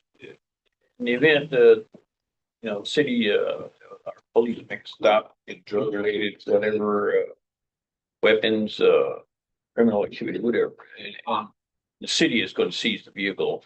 How do you collect your fees based on the fact that you're not going to collect fees if we seize a vehicle, that person is probably not getting that vehicle back. If there's So it becomes. right, it becomes that type of scenario. On the little computer, just put a 0 there. So as far as getting rid of the vehicle or we clear it, city clears it, we find out there's no liens on it, or there are liens, whatever, and it's not enough to make a difference. So we want to go ahead and send the car to auction. Is that something that? So if it's the company something takes care of? So basically, if it's something where, here's just to give you an example of what most counties will do. If it is something that the city impounds, let's just say, and some cities will have their own actual impound. So they'll have ours and they'll have Live Oak will have its own impound. They'll say, don't bring it to your yard, bring it to our impound yard. Those vehicles that are theirs, for whatever so-called theirs, are under their custody. I don't know, for better lack of terms, their responsibility. they're the ones that go ahead and decide to either auction that vehicle, or there have been times they will call and say, hey, we're done with this. Go ahead and bring it to your yard, so on and so forth. So long story short, if it is something that the police department does seize and decide to take ownership of the vehicle, what happens to my bill? It gets zeroed out. It doesn't go back to you all. Right, but what about the vehicle? I think is what Alderman Tremblay is Well, trying it to becomes get ours. to. It would become ours and it would go to, we. Right. Now, some counties, I'll either, it depends on the arrangements and the big picture on the whole RFP, because some counties, Right, so that's not addressing it. That's what we're trying to figure out. Are you gonna help us take care of the lien, get it auctioned off? Take cut of that money of auctioning it off? I mean, what's gonna happen? Would that be part of the Yeah. the discussion? I can, kind of an off the books kind of thing. But like, in other words, if you have X amount of vehicles that you have and you want to auction them off, you don't have the process, nor do you know what the process is, I can assist you go through the process. But if I actually have to physically auction them off myself, that's a whole different scenario. Okay, then I would incorporate it into my auction. And that's a conversation more to be had. Yeah, that's what I think we need to make Yeah. sure we include in the conversation. Do we want, if we decide to seize this vehicle, police department's now decided that we're done with it and you can get rid of it. Does our police department want to do the auction, or do we want to ask you to auction it off? Do you provide that service, and what is the can, cost because providing those services? I do it on our end. I do it already. So no, there's a process and there's a legal, ramifications on, you tow the vehicle, you keep it so many days in storage. And if that person doesn't come to that vehicle after so many days, it's yours. Correct. You can now go and check for liens and you can auction the vehicle. Correct. But if we seize it and it stays there in your yard for so many days and however we do the legwork, after so many days, then it's ours. Correct? Yes. It would get awarded through the court system. Awarded through the court system, then we're able to, that means that we've already gone through all the lien holders and lien arrangements, whatever it is. Now at that point, once it gets awarded, it'll belong to the city. At that point, I believe y'all provide a service, right? If y'all can auction it We for can. us and assisting us and getting that done, taking care of all the paperwork. I think that needs to be part of the We contract. can. And Have the option to hire them to do the auction for us or not. And here again, I mean, if it's something where I'm relinquishing that vehicle, it's one thing if I'm getting a revenue stream from that vehicle. Okay, then do I auction it at a no charge kind of thing and you get the funds on it? Absolutely. In other words, if I get paid for the toll, at least on it, then yes, bring it into my auction. We'll go ahead and auction it, and whatever comes out of it goes to Sandy Oaks. Okay, but if it becomes a zero deal where it's just like, hey, we seized it, we're not paying on it, then it's kind of. Yeah, we'll just need to. It's fair, include that in yeah. negotiation. Yeah. Okay, But once again, it's open a conversation. There's a lot of leeway that's in there that we can work with.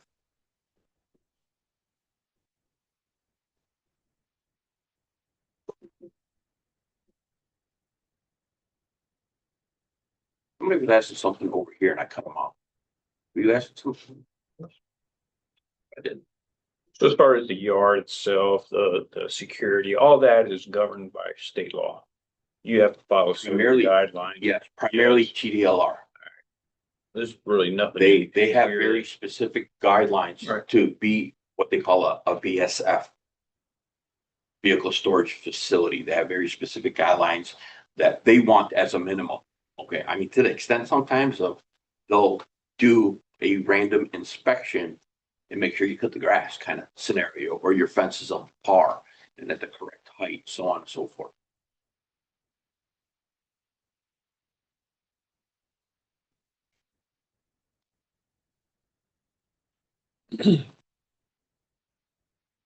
Exactly. What taxes are you collecting? You tax on your service? Correct. On the storage, there is a tax that is incurred, something like 8 something. Yeah, percent sure. of the cities. You can't tax service. That's nationwide.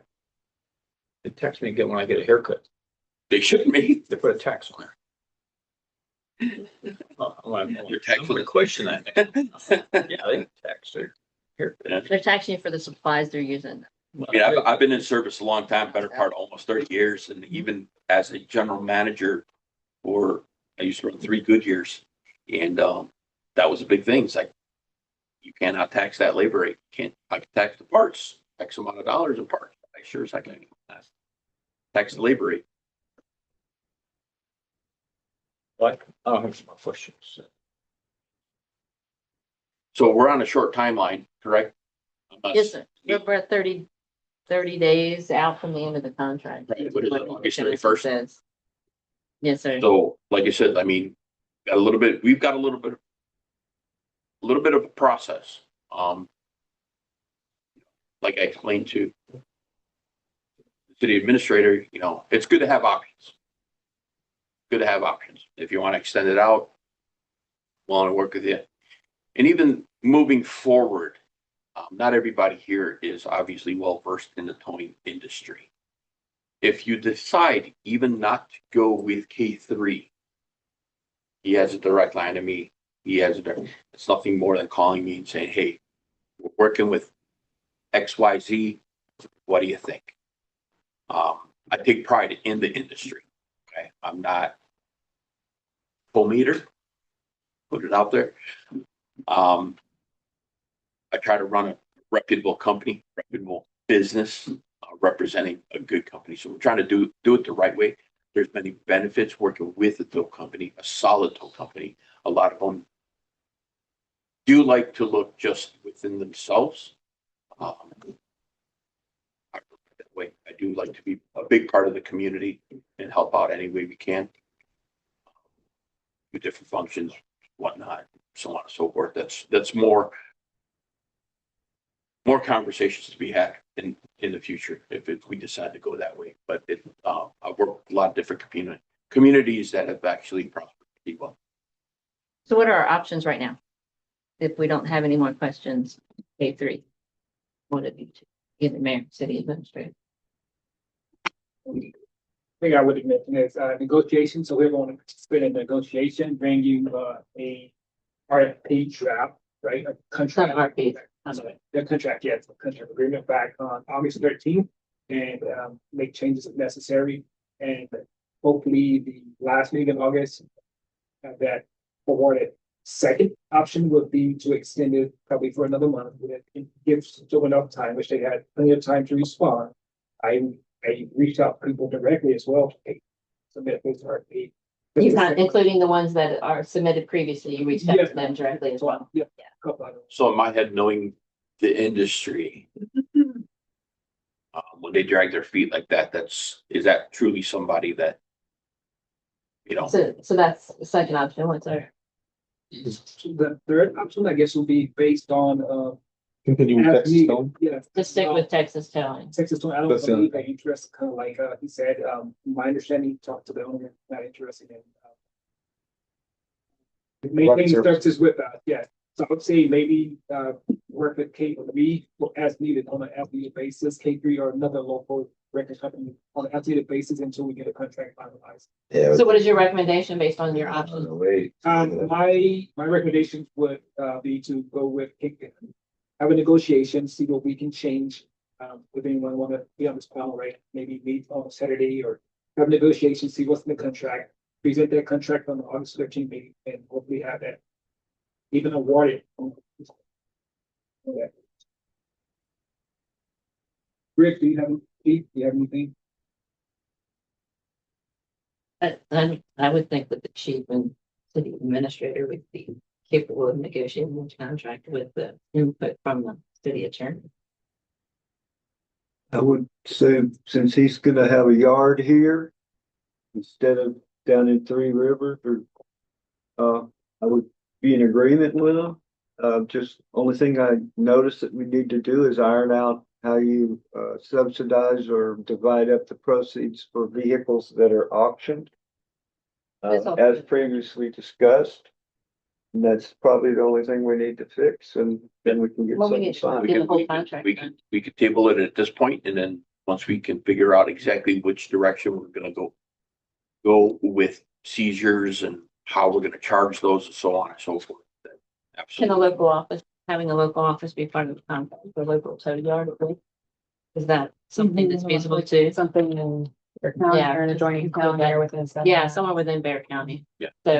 So I think what you're trying to do is I would move to authorize the city administrator to take the lead with appropriate individuals such as the chief and the city attorney to engage with K3 Towing to draft a contract to present to the city council at the next regular scheduled council meeting. That would be what you're do. If I could just add, if we're shooting for that August 15th date. Okay, that's 13th, sorry, apologize. That gives me a very short timeline to make things happen.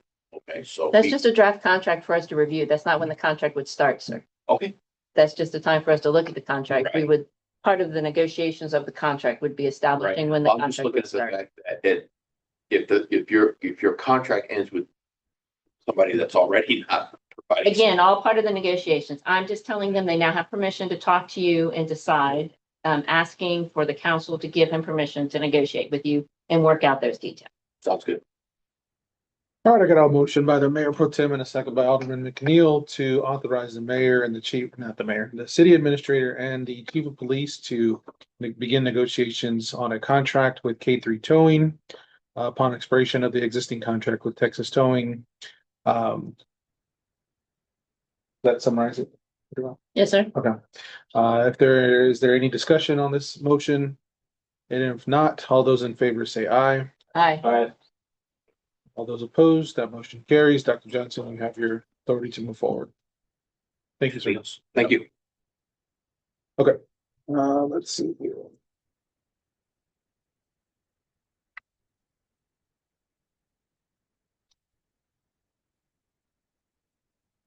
All right, so let's move back to agenda item 9A. 9A, B, and C are all executive sessions. All right, and 9A, B, and C, I have spoken with the chief of police, and I do believe that it is best we go ahead and postpone this until the next meeting. If nobody, Postpone which one? A, B, and C, Well, because they're all, oh, I apologize, just A, postpone A, apologies. what about C? That's a different thing, yeah, so no, just A to be postponed.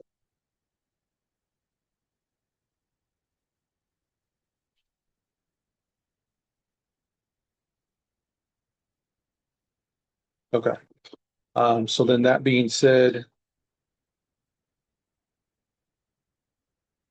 let's go ahead and move to discuss agenda items 9B and C and take a executive session. So for agenda items 10 executive session, 10B executive session to deliberate on the hiring of a Public Works employee and related matters pursuant to Texas Open Meetings Act, Chapter 551 of the Texas Government Code, Section 551.074 Personnel Matters, and executive session to deliberate on the hiring of a police lieutenant and related matters pursuant to Texas Open Meetings Act, Chapter 551 of the Texas Government Code, Section 551.074. Mayor, our Yes. public work director wasn't able to attend. So we can home item 9B. She's on the line. Oh, okay. We'll need to call her from a phone. We Yeah. can't have the executive. Right. session. Priscilla, are you available? Can you hear me? Yes. Can y'all hear me? Yes, we can hear you. I Okay. will, what, do you have your city phone on you? I do. Okay, we'll contact you via your city phone when we move into executive session. Okay. Fantastic. All right, time is now 8:38. We are in executive session. Please mute your mics.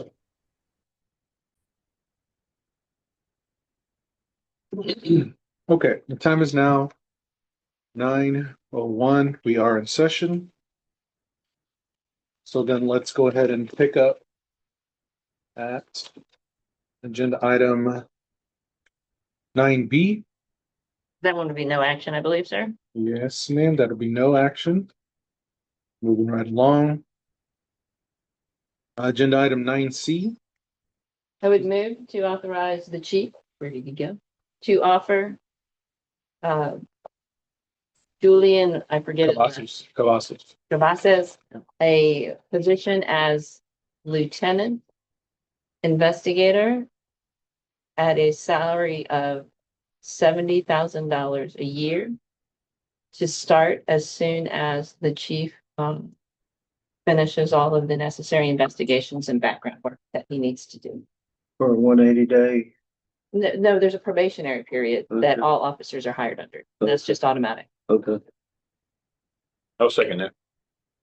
Got a motion by our Mayor Pro Tem and a second by Alderman Tremblay to authorize the Chief of Police to offer a position of Lieutenant Investigator to Julian Cavazos. The position of Lieutenant Investigator at a starting rate of $70,000 upon the completion of the background check and associated research due for this person. If there are no questions, all those in favor say aye. Aye. But All those opposed, that motion will carry. Okay. Moving on to agenda item D. Let's see here, discuss and take possible action on a resolution amending number 2024-200, adopting a purchase card policy for all departments, employees, officers, and elected appointed officials using city-issued purchase cards. Dr. Johnson, you have the floor. Okay, so before you, we have 3 points of actions. What's happening is that you have 3 department heads with credit cards, and we try to figure out a way to be possibly amending the credit card policy. For example, it would be instead of going to the secretary or myself to check out the cards, one option would be allowing the users to actually keep control of the card. Another option would be, it's all type of different scenarios, but another option would be we get rid of those credit cards and we use one city credit card and possibly put things on ACH, which will be things that we use on a routine basis. Credit card would be used in the event of emergency or travel. The city secretary credit card would be used in that case. And I believe we asked Ashley to speak on this topic. Yeah. Do you have any suggestions? So I did write something about the credit cards. So what I'm requesting, what I would request is that we are allowed to keep our cards, that we don't have to check them out every single time we need to make a purchase. However, I do think that we need to be accountable for what we're spending. So I would say a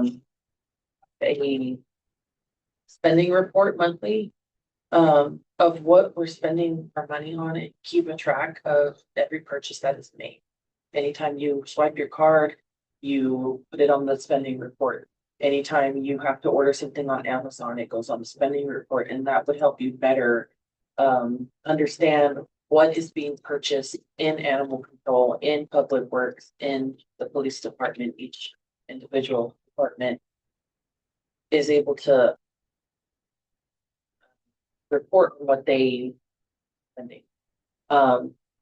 Accountability is a very important thing, but at the same time, it's already the things that we're purchasing are budgeted, and they are, it's our responsibility to keep track of our budget. So, I think having to check the card in and out just causes a bunch of unnecessary hassle. And then you're asking someone to stop doing their job anytime somebody needs to make a purchase. We've been pretty responsible with the spending as far as on my end. I can't speak for other departments. But like if I needed to go take a dog, say somebody called me at 5 o'clock or 4:30 and there's a dog that got hit by a car. We can't leave that dog in the street. We have to go pick it up and take it to a vet for the services to euthanize the dog. Or, if I get a call last minute that they want to take one of the dogs and I need to make a call to get that dog in for spay and neuter in order to get it out of here. Having to check that card in and out and do a purchase order before I can make the appointment significantly, yeah, and then wait for approval on the purchase order, it significantly hinders my job. That would be my. I think we kind of touched on this previously about giving the department heads the responsibility of maintaining their budgets. So this is a great idea. I don't think. I think we start with letting each department head know, and they should know at the beginning of the fiscal year what their budget is. And they're accountable for maintaining that budget, no matter how they spend it. They spend it on, yeah, every time there's a credit card purchase, they maintain their own budget. When they come down, they got no money, and they need to come back and ask for more. Or that's the end of the line for them, but. But what you're indicating is the change to the policy, although it is how they've been doing it now. And that's what Ashley says is not working. What they have not been doing is following the credit card. So if you want to change it to that, we should make it official and actually make it part of the policy and document how we want it done instead of allowing them to do it how they want to. Right. Because our credit card policy does not say there are 4 credit cards with each of them. So we just need to decide. Change the policy and job descriptions need to be, need to reflect that that's their responsibility as a department head, is to manage their department budget. And who, Well, department head, how so? What are you considering a department head? Ashley is a department head for animal control. The chief is police, at the actual police department. Public Works would be. But she's answerable to the chief. She's under the chief. The chief is the department head. She's the supervisor of animals. Yes, sir. And the issue is, right now, she have to get permission from the chief to check out her card. On the policy, it says user, so users have to write down the list. And it should be, she should be checking it out from the secretary, but the chief is not giving the credit card back to the secretary for Ashley to go check it out from her. She has to go to the chief and find the chief who may be out on police call, as opposed to going to the city secretary or the city administrator where the credit card is supposed to be held. So they're saying a policy is not working, that they're not following. I mean, there has to be some accountability somewhere. You just can't have everybody, but will make. I know, because they're not following the policy. Didn't see it in there, but does the policy, I tried looking through there. Is it similar, kind of like how government travel cards are, where you gotta do? The way the policy is supposed to training, work. You sign No. something? The way the policy works are supposed to work, because they're not implementing it this way, is the city secretary keeps the cards. If anyone in the city any of the city employees wants to use that card, they need to get this purchase order form or whatever filled out. They need to get it approved by their supervisor, and they need to take it to the city secretary and say, here, I have permission to purchase this. Give me the credit card. They then go make the purchase. They're responsible to make sure that there's no taxes charged on that credit card. And then they bring the receipt back. They make sure their supervisor, the head of the department, gets a copy of the receipt, and the city secretary gets the original receipt and the credit card back. The city administrator and the secretary are responsible for balancing all the books. The department heads are responsible for tracking the expenditures within their department based on the personnel policy. That is not happening. But then on, like what she brings up where it hinders trying to get animals to the vet and stuff like that, is that something to take into consideration too? I don't know, but I think the ACH policy that Dr. Johnson has mentioned might help us get after that. Yeah, and one thing. Yeah, I don't think that is. So relationship with these vets, one thing with me was get an invoice, say we'll pay you the next week, emergency, get an invoice. And that goes back to we need to get who these vets are that we're going to be using them, get some sort of agreement with them where we're allowed to do that in a case of an emergency. Any other thing can be planned ahead. But can you explain a little bit about the ACH? Because as Alderman Lamar's mentioned, I too don't know a lot about the ACH. Can you explain that a little bit? Yes, no, the mayor, he can expand also, been an accountant, but. Oh, yeah, he probably knows. Yes, no. Not an accountant, an auditor. Okay. So how that would work is we have a pay set up, so it'd be ACH, it's just basically we get their invoice and we pay them back at a later time, at a later date. and it comes straight from our bank account to their. No need for credit card. But who participates in it? How do we make sure? Most companies do, most vendors do, and if they're not, we can always write a check. They can just invoice to write a check. But we would have to get an agreement. So we did have that set up with the vet that we were previously using. And it came to a point where it was not getting paid and they did not want to. It caused a problem when I came to take one of my animals. And it wasn't paid. It was like, well, you haven't paid us. And then when I brought it into the police at that time, it was Lopez. When I brought it in, I got in trouble for having a $800 bill from like 6 months previously. But why didn't it go to the city secretary? Why wasn't the At city that time- secretary the one responsible for paying that? I don't know. At that time, I have no idea. It was. So we've used ACH with the vets before, and was that working well when it was getting paid? As far as purchasing, it was working. I would go in, they would do what they did, and I would leave, and I wouldn't touch the money. Only thing. But how were you documenting what you were spending? There was no. Yeah, No does it- paper trail. There was no. It would just. They would say, okay, we're gonna send it to you. But you didn't go back and say, That was when I first started, so I took Sarah to the vet at Floresville for shots. You didn't document that anywhere? Yeah, so we would need to make sure that's covered, however, that's ACH. Yeah, program. no, it'll be an invoice. So before we release any money, have that invoice. So I don't like the ACH idea, only because you're gonna now request banking and routing information from that company. Right? And they don't want to expose their bank account and routing number any more than they have to. All right. So the only way that this ACH works is if you give me your account number and routing number, then I go and I enter my bill pay system and I enter that information in. Most places are not going to give that information. So that is my opinion on ACH. I don't think it's efficient.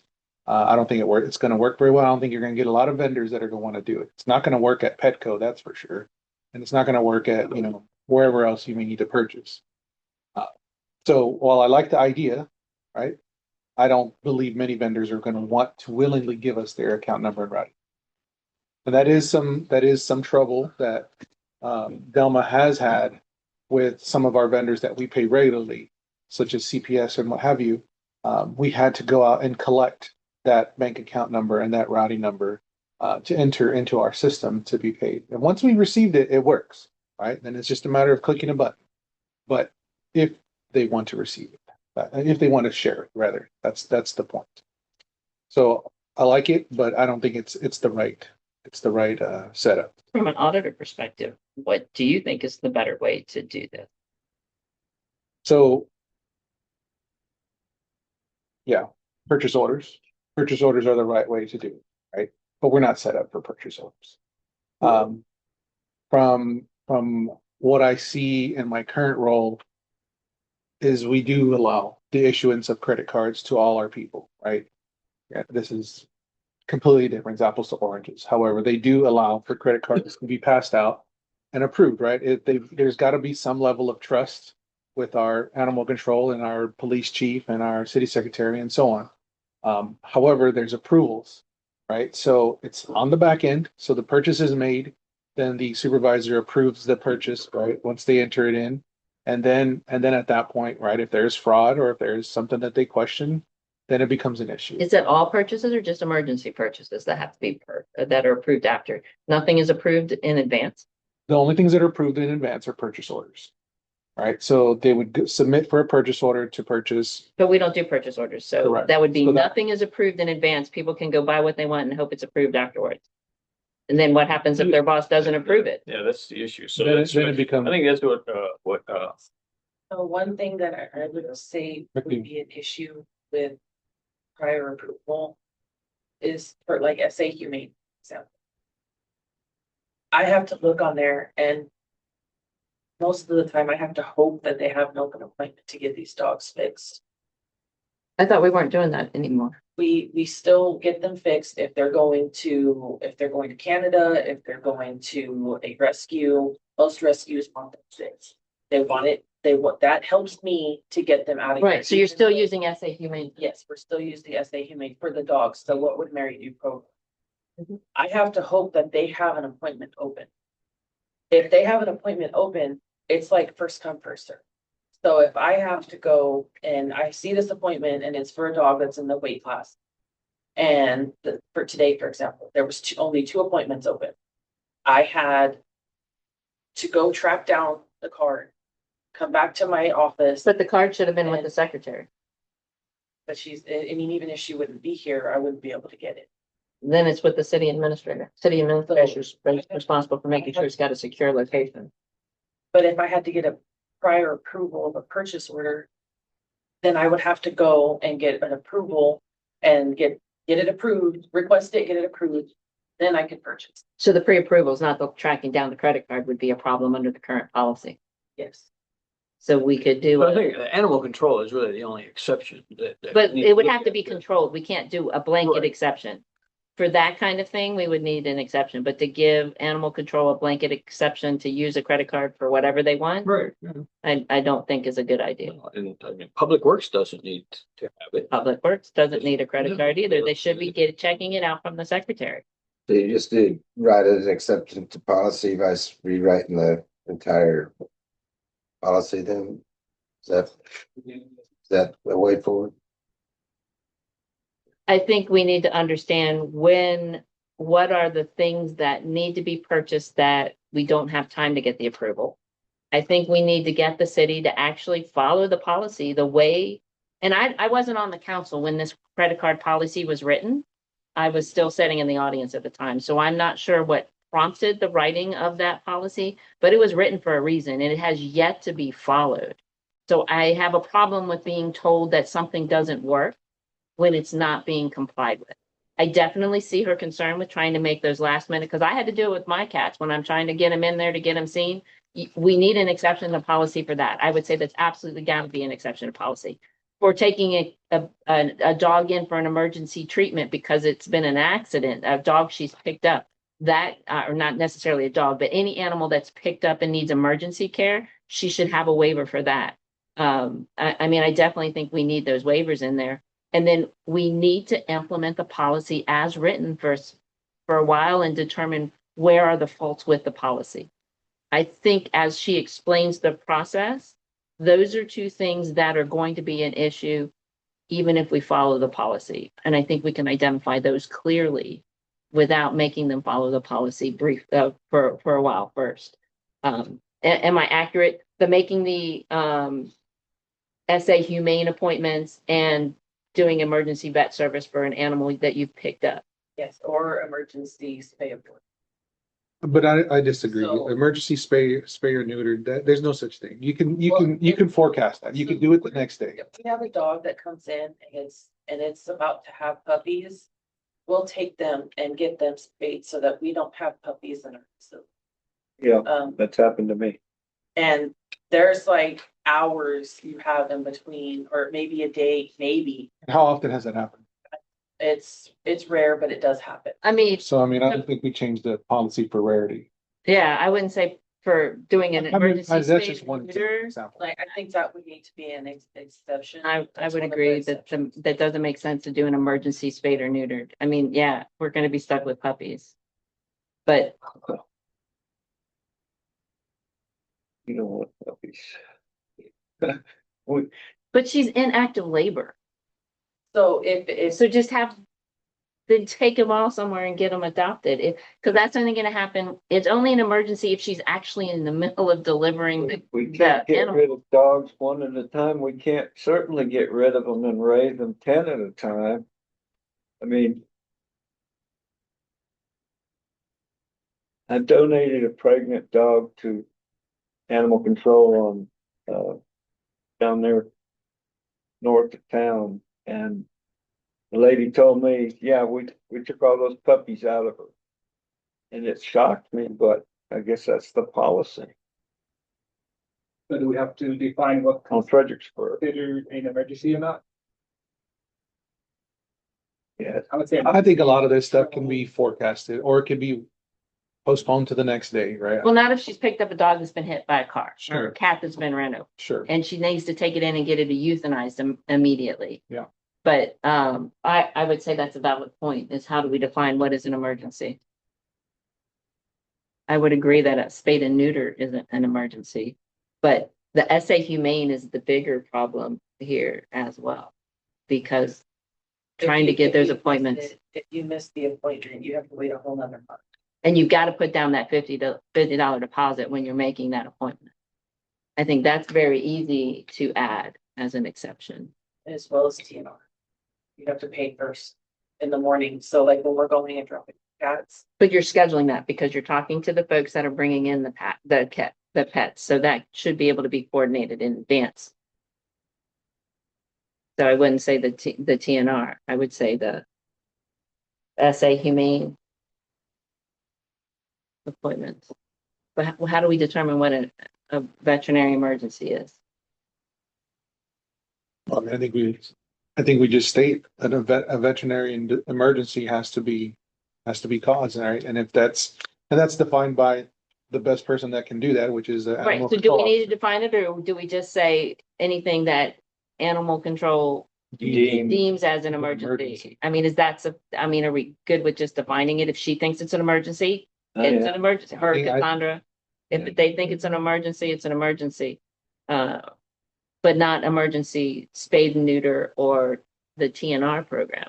I think at a certain point, right, we've hired subject matter experts or trained subject matter experts. I think we just got to trust their ability Correct. to decide.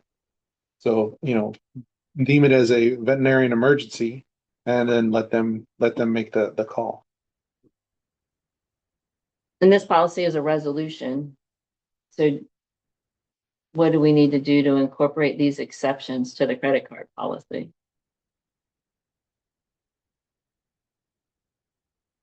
I think you'd amend the attachment itself and then adopt a resolution adopting the amended policy.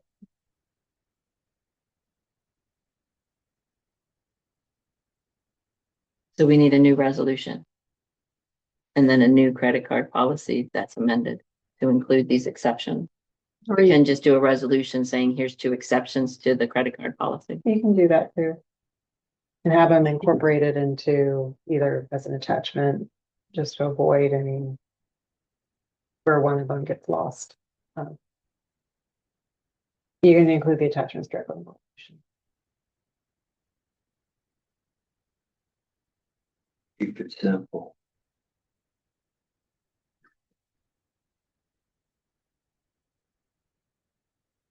I'm not sure what you think is simple and all of that.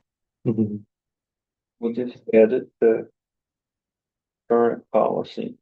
I guess you have to write a new resolution. All right, I would move to have the city attorney come back with a resolution that provides for these 2 exceptions to the current credit card policy. Exception 1 being prior approval is not required for SA humane spade and neuter appointments scheduled online. Second, No, another, And prior approval is not required for anything an animal control officer deems a medical emergency for an animal they picked up.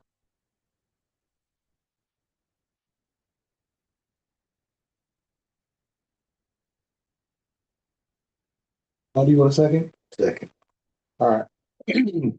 So I have a motion by Mayor Pro Tem and a second by Alderman McNeil to instruct the attorney to add in 2 exceptions to the policy, to the credit card policy, to include prior approval is not necessary for SA humane and also for any deemed medical emergency by our animal control officer. Do we need to specify that spayed and neutered is not considered a medical emergency? That's added in there. With spay and neuter. And well, I'm We asking had the it city in attorney. one. Well, I think if the way it's written, it's giving the animal control officer's open judgment, so that. That's what I'm saying. Do we need to So you want the specify? Yeah. exception that I- So I would amend that to say specifically that spade and neuter is not a medical. Spade and neuter itself is not a medical emergency. All right, so I got an amended motion to by the mayor pro tem and seconded by Alderman McNeil. Yes, okay, to include two exceptions. The first being prior approval is not needed for SA Humane. And also to authorize the animal control officer to utilize the purchase card for what they declare as deemed a medical emergency. To also include that spay and neuter is not considered a medical emergency. Is there any further discussion? So what does that mean? So for example, she gets off at 5 o'clock there. She don't call to pick up the dog. She don't have her car with her because it's locked up in the secretary office. Mhm. So we stand to keep the cars with them. All department head keep the cars with them. She's not the department head, she's the supervisor. Okay, but after hours, everyone's out of office and. She doesn't come in after hours. You don't have her on call. You don't. No, she's not. Not supposed. We've never approved her being on call. It should only happen, she works 8 to 5. Okay, I read, okay, I was agreed, okay. I was that you're gonna call whenever I. No, that's- Okay. Mm-mm. No, I've had to make a call after hours because I was bitten. It wasn't animal control. It was, we had to call the non-emergency number and have. Yeah, animal control is not on call. Okay, so everyone keeps their cars with the secretary. Everybody doesn't have a card. Well, There is no one in this town that's authorized to have a card. All cards are supposed to be kept with the secretary. There's nothing in this credit card policy that says issue the chief of police a credit card, city credit card in his name. He doesn't have a card. The secretary has city cards. How many that is, isn't even laid out in the policy. It's just, there are city credit cards. It doesn't dictate how many there's supposed to be, but there are no individual cards. That's what baffled me when you said the 4 card holders. There are no 4 card holders. You and the city secretary are responsible for those cards. They should be, if anybody's name, your guys' name. Because they don't belong to anyone else in the city. Just see them being checked out every day. People go, hey, we need Well, this. people better be doing a better job of managing. It's like, you shouldn't have to go shopping every day. No. What are my supplies for the week? What, they should be planning ahead. I mean, If it's talking about. Set it in bench stock. excuse me? It's like Public Works, told me, there's such thing as bench stock. You don't run downtown every time you need a box of nails or a gallon of paint or have you, you oil for your chainsaws and you have bench stock. You don't go and buy it every time you need it. We did cleaning supplies. You can walk in a community center right now. They got a whole pile of toilet paper and toilet cleaner in the. They can keep that on bench stock. Keep their supplies on bench stock. Yes. All right, well, I did have a motion. I do have a second. If there's no further discussion, all those in favor say aye.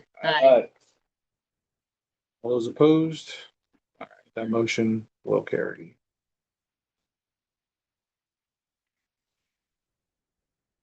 All right. All right, so let's move on to agenda item E. Discuss or take possible action on eliminating the city's pilot fleet fuel card account and converting all Quick Trip Fleet Master cards to Quick Trip Fleet Master Plus fuel cards for all city vehicles and equipment, allowing fueling within the Sandy Oaks community. What card do we currently have? We have 2. We have a pilot card as well as a Quick Trip fleet card. And when this was made, we talked about switching over to Quick Trip Plus, which we could use at different vendors, more stores.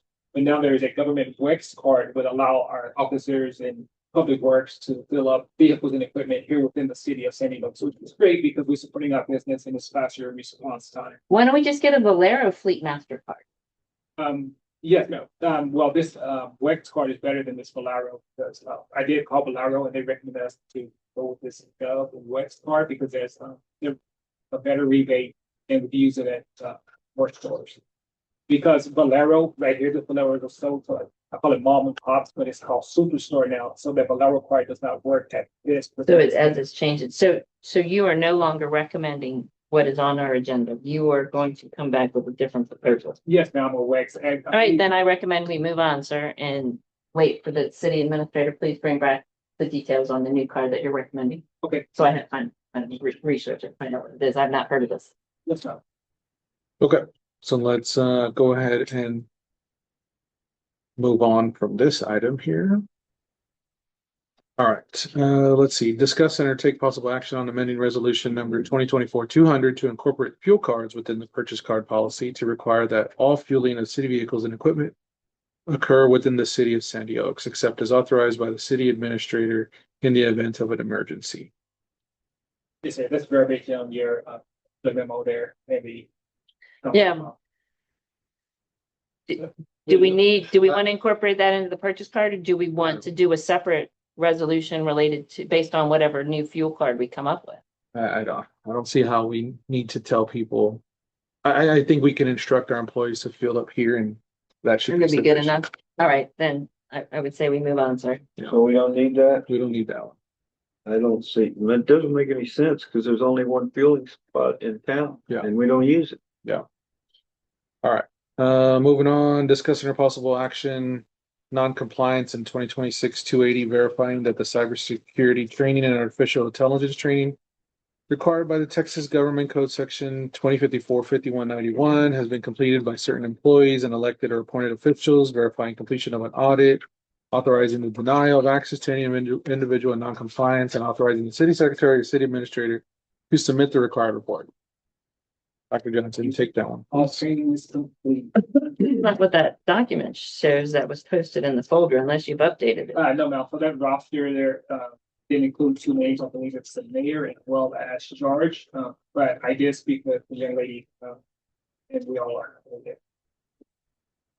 Because this says, well, I don't know that. So it says that Victor hasn't done it. Victor doesn't have a computer, so why would he So, take it? okay, so he hasn't done it. Jerry hasn't done it. The mayor hasn't done it, and Alderman Tremblay. So you're saying that those three individuals have completed it? No, I think Alderman. Believe in that Believe place. it's George. Yeah, blank line. Okay, they have, yes, no, I have verified. I'm looking at what's in my folder that you told me to review for this meeting, and there are 4 blanks. If Victor doesn't have access, then understand he doesn't need it. These 3 other people do use their technology, so I just want you to verbally confirm that this document is not up to date, and these 3 individuals have completed the required training so that we can authorize the signature or the submission of this paper. Yes, ma'am, those 3 individuals have completed the required training. I have the certificates, got their roster off of the website. Yes, ma'am, they have completed the training. Yeah, and David's in there twice, that's why. No, he's in there twice. All right. Well, then, if everyone has completed, I would move to adopt resolution 2026-256, a resolution of the city council of the city of Sandy Oaks, Texas, verifying that the cybersecurity training and artificial intelligence training required by Texas Government Code Section 2054.5191 has been completed by certain city employees and elected or appointed officials. Second. All right, I do have a motion by our Mayor Pro Tem and a second by Alderman McNeil to adopt ordinance number 2026-280, verifying that the cybersecurity and artificial intelligence training required by Texas Government Code Section. Yeah. 256 is the wrong number? No, I'm talking 280, the one on the, which is the right one? Oh, I said 256. And that's what it says on the. She said the correct one.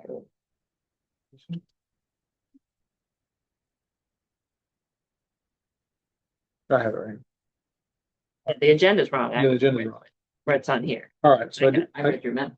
I do have a, excuse me, do have a motion by the Mayor Pro Tem and Alderman McNeil to adopt resolution number 2026-256, a resolution of the City Council of the City of Sandy Oaks, Texas, verifying that the cybersecurity training and artificial intelligence training required by Texas Government Code Section 2054-5191 has been completed by certain city employees and elected or appointed officials, verifying completion of an audit, authorizing the mayor to deny access to any individual in compliance and authorizing the city administrator to submit the required report.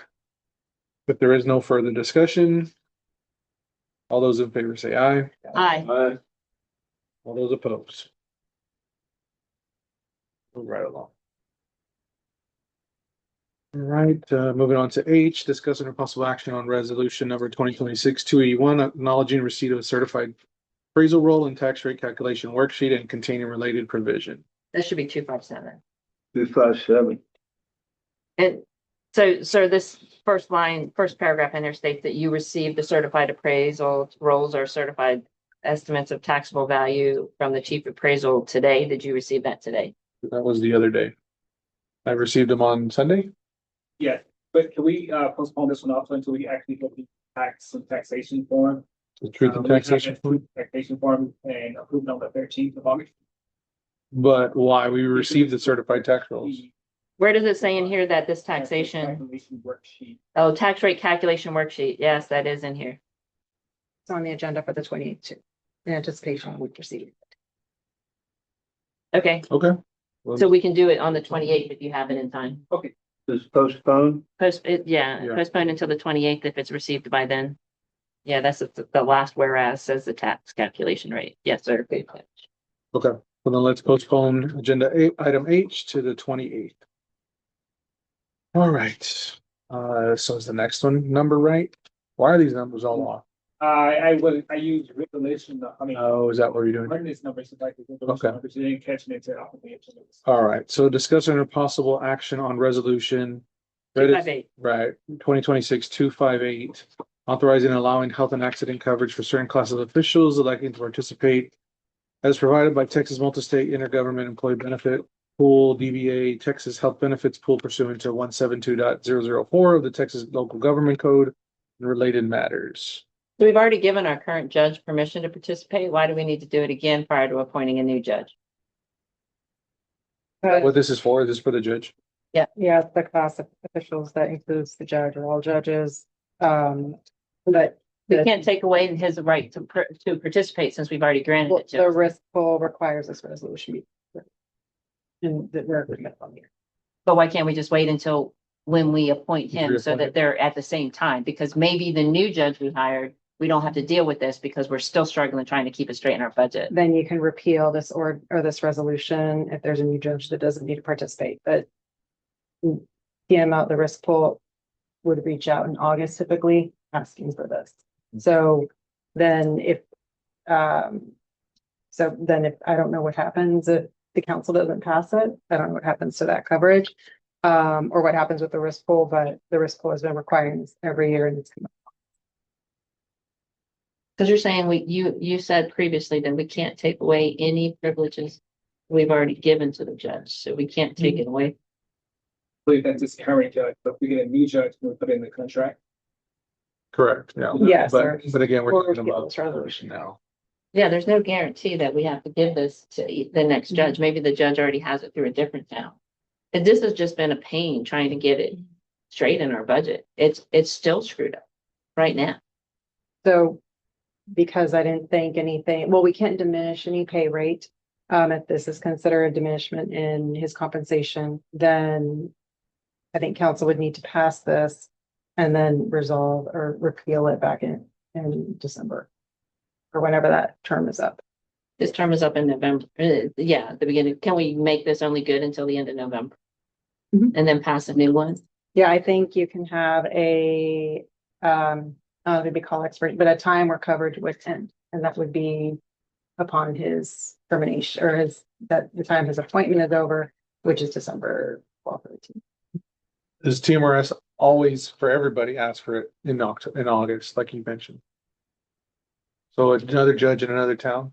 Because if we redid it to November to align with his appointment, are they still gonna come ask for it in August, is my question. Yeah, I don't know. So I guess council could not adopt this and see if TML comes and they just ask, we need this resolution, and it gets put on the agenda at that time. No. No, yeah, right.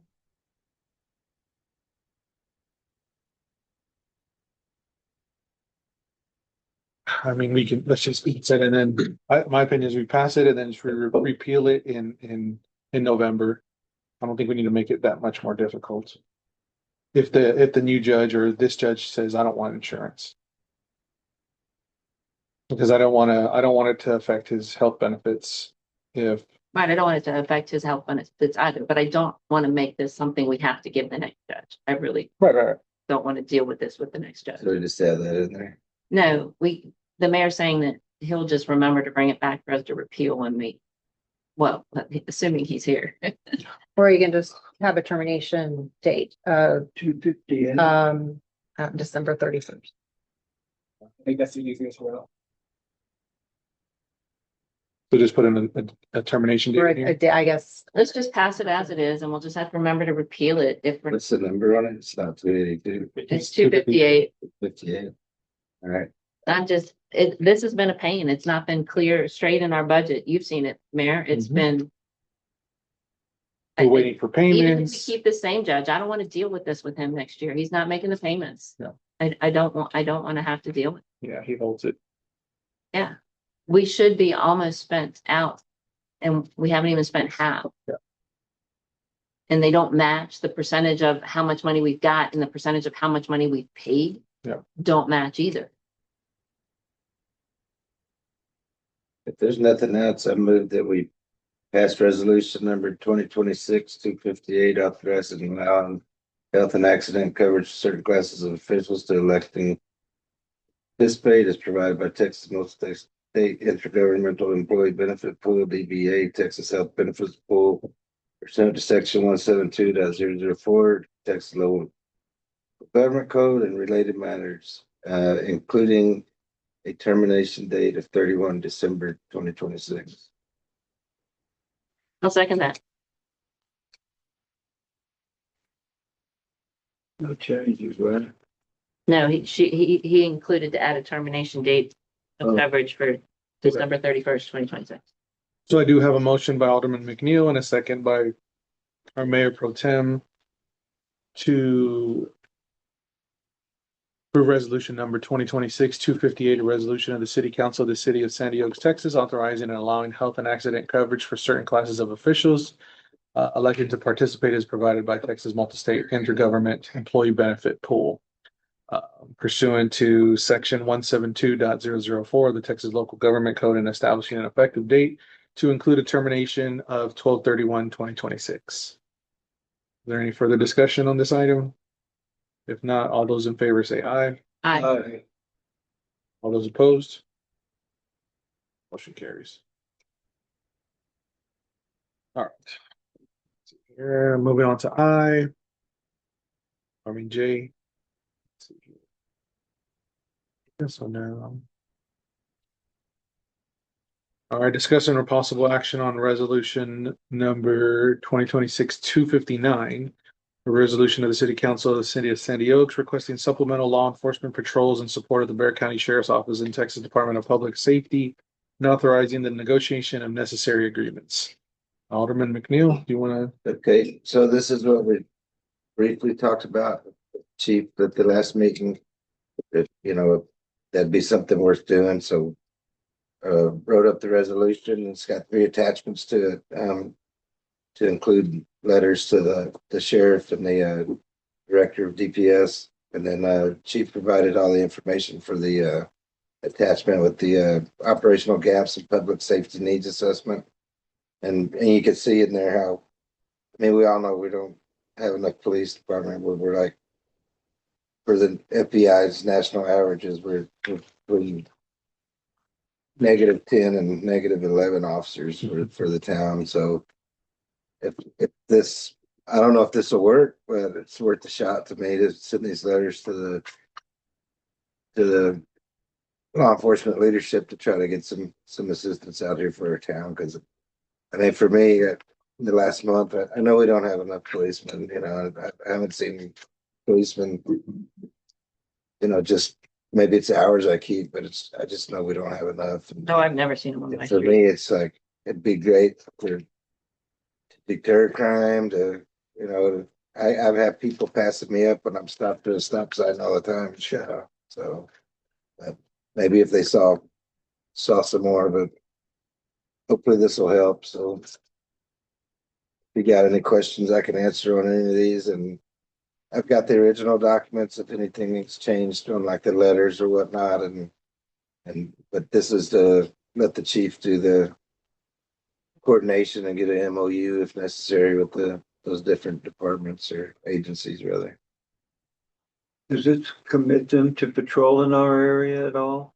It asks them to, Yeah. so there's Requested letters in support. there and it's like, hey, We can't make them do anything. We can ask Right. them, come help us. we respectfully request the support like this, Bear County Sheriff's Office provide supplemental patrol within the city of limits of San Diego during these understaffed periods. You know, we're trying to get them to patrol a little more by just responding to calls, you know what I mean? Yeah. So we gotta show a force or a police presence in town during the gaps, cause I mean, if I was a criminal, I would watch what the cops are doing in town and be like, I know they're not gonna be working at this time, so I'm gonna raise hell or do whatever I wanna do during the Right. day. I know that DPS one's gonna go over well. There's all kinds of comments when we had DPS. Yeah, they'll be the guys. Yeah. Yeah, I mean, I think we need the support. I think we always need the support, and I think, Don't hurt to ask. yeah, doesn't hurt to ask at all. Anybody else got anything? Make a motion. All right, I move that we pass a resolution number 2026-259. Let's see. Numbers, resolution of the resolution of the city council of the city of San Diego requesting supplemental law enforcement patrols and support from Bear County Sheriff's Office, Texas Department of Public Safety, and authorizing the negotiation of necessary agreements. Second. All right, I got a motion by Alderman McNeil and a second by Alderman Tremblay to adopt resolution number 2026-259, a resolution of the city council of the city of Sandy Oaks requesting supplemental law enforcement patrols and support from the Bear County Sheriff's Office and the Texas Department of Public Safety, and authorizing the negotiation of necessary agreements. Is there any further discussion on this item? All right, if not, all those in favor say aye. Aye. All those opposed. Let's move along here. Discuss and or take possible action on a request for qualification process for municipal court judge services for the city of Sandy Oaks Municipal Court to include the establishment of a posting date and a submission deadline. Dr. Johnson. So this was asked to be brought back from the last council meeting. The RFQ is in your file. Just want to find a date that you guys would like us to host it, and possibly hiring a new judge here in December. A new judge. So I did have one question and then a couple comments. So RFQ, new term for me. I assume the process for an RFQ is very much the same as an RFP, except they're providing their qualifications because they're not proposing anything. It's like, this is why I qualify to be your judge, Correct. but it's still the same posted, then we evaluate it and it's the same. All right. And then my two comments is you need a space between award and negotiation in the paragraph above it. And second, the page numbers are on top of the footer on the version that's in our folder. So I don't know what it looks like in the final version. Just to make it look more professional, you might want to put the page number all the way to the left. But I have no other questions about the contents of the document. I think it reads very well. Is there a reason why it's only being advertised in TML? Because we've never done that before for an RFQ or RFP. This RFQ is different. We advertise an RFQ. Oh, no. We can post it on our city website. So, okay, so we need this back at council at the beginning of November, correct? Yes.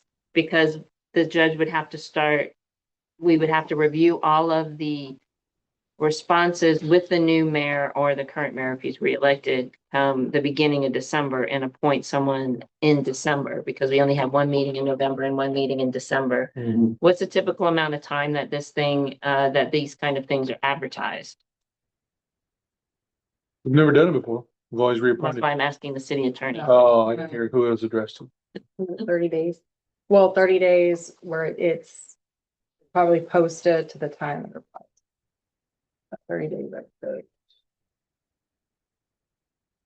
30 days for folks to respond. So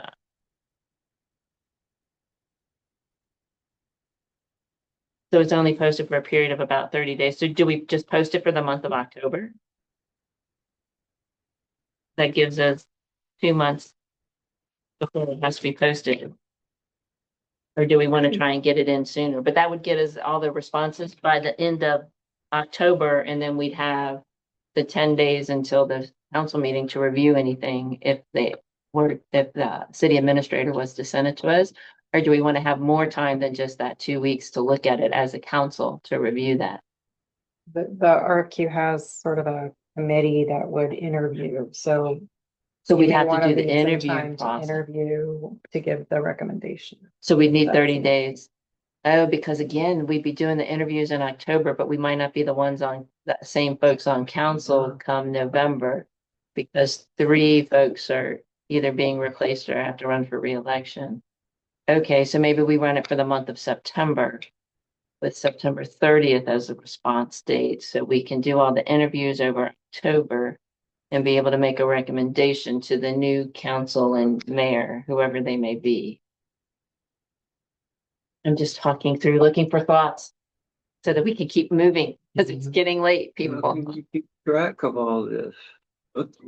So, I mean, does that make sense, or do we want to go earlier and allow a little more room to play with? Push it to August 15th, right? Like that mid-August, and then that way that gives us time to. To read through, figure out who we want to interview, set up the panel. Yeah. So, and then, as the mayor just said, why just TML? Should we also consider posting it on the city website? Any other places where this is typically advertised? I know we've never done it before, but from the city attorney, where do attorneys go to look for judge jobs? There's a Texas, well, I would say TML, there's Texas Municipal Board Education Center. I don't know if they have Heartbeat? job postings, though. It's not something we post in the newspaper, though, is it? I don't think you can, So probably not the newspaper. unless it's the San Antonio. San Antonio Express. The Express News. Yeah, and again, that's expensive. It's expensive to run it in the Express News. So you don't think we should do that? I mean, how wide of a umbrella do you relate to blanket to seek candidates, or is anyone would have any interest in the current judge remaining? Is there attorney, some kind of attorney, Job board. group, profession? The Bar Association, do they have a place where we can post? Sure, there's I attorneys. don't know. that want to I always do just look at TML. You always just look at But TML. TML is, yeah, San Antonio Business Journal, or Business Journal. that may be something. Okay, so TML is a site, and there's a couple other that may be an option as well. You can, Dr. Johnson, if you can maybe check to see what it would cost to put it in the San Antonio Business Journal. Yeah, so I, The cost. There's, I mean, there's lawyer magazines, local lawyer magazines that have ads sometimes that may be something. to Bar consider, too. Association, local lawyer magazines. Okay, well then, Like San Antonio lawyer. So we'll be looking to do it advertised in September, so we have. No. that's not what the mayor just suggested. If I do it in So, August, then I mean, he's gonna have to really. right, so I would move that we authorize the city administrator to move forward with getting this posted on the city website and on TML on the 14th of August, which is a Friday. And for him to search other options to present to us at the council meeting on August 13th for our approval for also going out on the 14th of August for a period of 30 days. Alderman McNeil has a brought up what the cost is in the San Antonio Express. It's a 1 to 300 for standard one-time RFQ. So, well, let's just let him bring back different, that way we can Journal, compare San it. Antonio Business Journal, 3 to 700. Larger recruitment ads can exceed 1,000. Okay. So that the San Antonio Express may not be. Okay.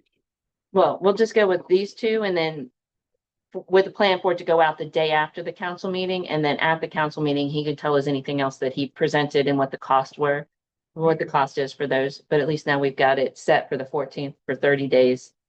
Okay. That's so- my motion. So I do have a motion. Our Mayor Pro Tem, do I have a second? Second. All right, so let's see here. Let me write this down. All right, so I do have a motion by the Mayor Pro Tem and a second by Alderman Tremblay to authorize the city administrator to post the municipal court judge services for RFQ on the city website and TML for August 14th, to be posted to run from August 14th for 30 days, and to bring back on August 13th, which is our regularly scheduled meeting, any other alternative places that the RFQ can be posted. Is there any further discussion on this item? And if not, all those in favor say aye. Aye. All those opposed. Perfect. All right, moving on to L, discuss and take possible action on request for qualifications process for city attorney services for the city of Sandy Oaks to include the establishment of a posting date and submission deadline. I would move to table that. Is our city attorney resigning? No. So, well, I don't think we need to do this because based on the ordinance that the city administrator put in our folder, 2014-3, we don't have to do an RFQ. Our city attorney stays until we want to fire her. So we don't even need to postpone it, table it, anything. I think we just, unless we want to go to an executive session and talk about firing her, I say we keep her around. No. So if asking if she was resigning, I'm surprised to see. We don't want to fire her? Are you resigning? No. Do we table this? No, we don't want to table it. We don't want to postpone it. No action. I think it's just gone. Yeah, no action. I'm glad you found that ordinance, because I would have thought she would just be like the judge, but clearly not. Okay, Would the same apply to the prosecutor? No, no. No. All right, well, let me read it out. Discuss agenda item M, discuss and take possible action on a request for qualifications process for municipal court prosecutor services for the city of Sandy Oaks Municipal Court to include the establishment of posting date and a submission deadline. so I read 2014-3, and there's nothing in there that says our city attorney will function as our prosecutor. So we need to decide, do we want to do an RFQ to find a prosecutor, or do we want to make it official that our city attorney is also our city prosecutor? Actually, it's in the municipal court establishing. Oh my gosh, it's bedtime. Sorry, my alarm. I'm sorry, could you repeat that? So I think that it's who the municipal prosecutor is in the ordinance that establishes the municipal. Okay, so what does that ordinance I say? think that does say city attorney or council can. But it would be like deputy city attorney who could prosecute. Yeah, let's just confirm. I just know that the 2014-3 did not talk about the prosecutor. And I At the didn't look at- time, the municipal court had not been established yet. Okay. So. And we can also just postpone it and bring it back if necessary to do something to make sure the city prosecutor is properly documented somewhere. Or just drop it if we don't need to.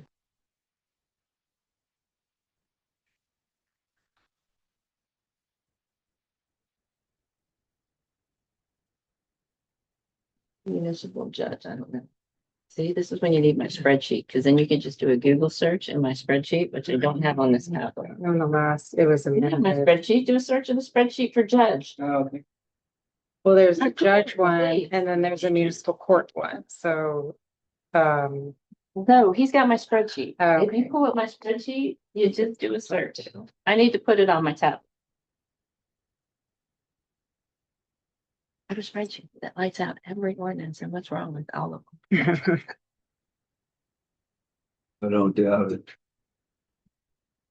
I haven't updated it in a couple months, so. 2021, 179. I need to put that spreadsheet on here. You sure did. Falling down. You're slipping. I know, I'm slacking. The prosecutor is, conducted by the city attorney or by a deputy city attorney. All right, then it's done. We got it appointed in the city prosecutor's city attorney. No action, sir. Thank you, ma'am. Deeper. Same as before. We're afraid it's cheaper to keep it. Sorry, guys, I'm getting delirious. It's 10 o'clock. All right. So let's move on to N. Discuss and take possible action regarding the review and possible amendment of ordinance number 2025-262 regarding animal control regulations and directing the city attorney to prepare a revised ordinance in accordance with council direction. Presenter Animal Control Officer Cunningham. So this one is in regards to the gentleman on Priest Road with the cow. So wait, let me stop you there. We do not, as a city, change our laws because of a particular individual. So I'm hoping the recommendation you're about to make to us is based on what you think the city should approve and not what you think we should do with one, to change our laws for one particular resident. So please just keep that in mind. We're not doing this for one person. This needs to be what you think we need to do for this town. Thank you. So as far as Priest Road goes, there are several houses that have horses, it's not just one individual. I don't care who it is. They're breaking our laws. We don't change our laws because someone's breaking them. Do you think we need to change our laws for the city as a whole? It is in the city's best interest to change our laws based on the recommendations you're about to make to us? I don't think that the law is, I think it's too strict. Okay, then you think it's in the city's best interest to go ahead and make these changes. It's got nothing to do with the people that are currently breaking our law. Okay, thank you. I think it's too strict as far as the amount of land that they have. They have proper space for these animals. And I feel like they should be allowed to have them within certain restrictions. Okay, The house that we were talking about, the variance, I did do a site visit. I went to their location and I saw their animals and how they put up. And they were in very good health. There was no. we're not here to talk about an individual. We're here to talk about what you think the requirements need to be. Changes made to our animal control ordinance. Please stick with that. I think that any property that's designated as light commercial under the master plan. Have a maximum of 1 cow or 1 horse per 2 acres. I think that livestock should be prohibited in designated residential areas. And other than horse and cattle, cows, swine, goats, sheep should not be allowed. Gonna talk about the feet, property line, 300 feet, 100 feet. I had to remove that. Looking it up on the.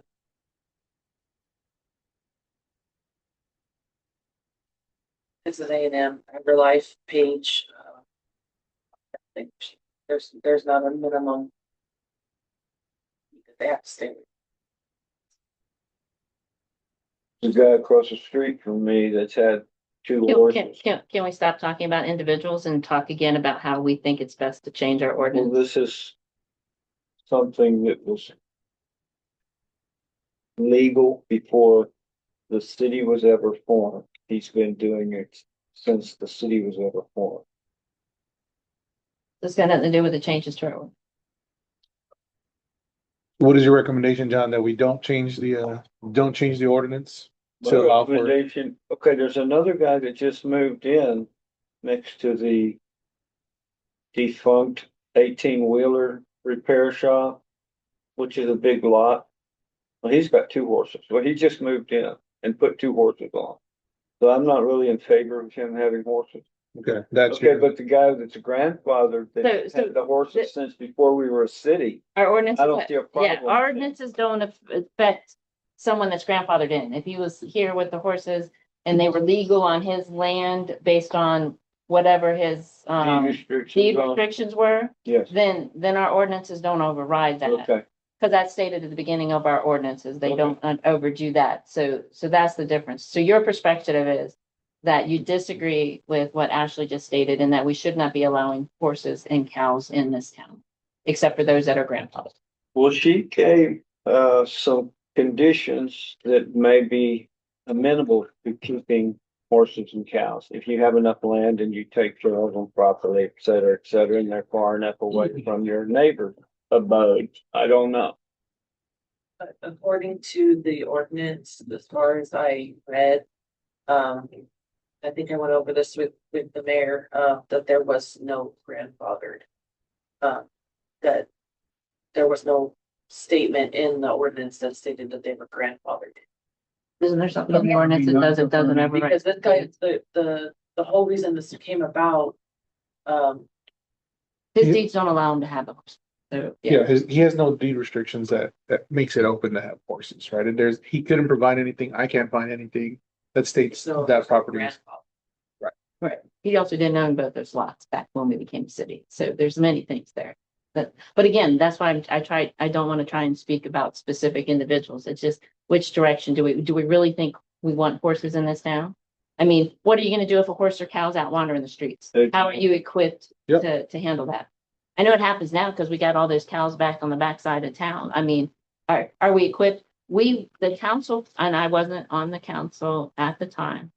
The council wouldn't even approve goats because they didn't think we were equipped to deal with it. How are we going to deal with horses and cows? Well, I agree with that. I don't think we Make a have the wherewithal for the animal husbandry and, I don't either. We're a city. I don't think we need to be dealing with livestock. So when I was talking with Ashley, kind of coming up with proposed language or just kind of parameters that could come up in an ordinance. There's kind of recent legislation where a city cannot restrict certain agricultural uses of a property. So there may be cases where we have to allow the cattle or horses or other type of livestock based on Texas A&M's guidelines. I didn't want to look too much further into it because at the last meeting, council didn't want to, at least me, to spend a lot of time on it so far or before getting to amending this ordinance.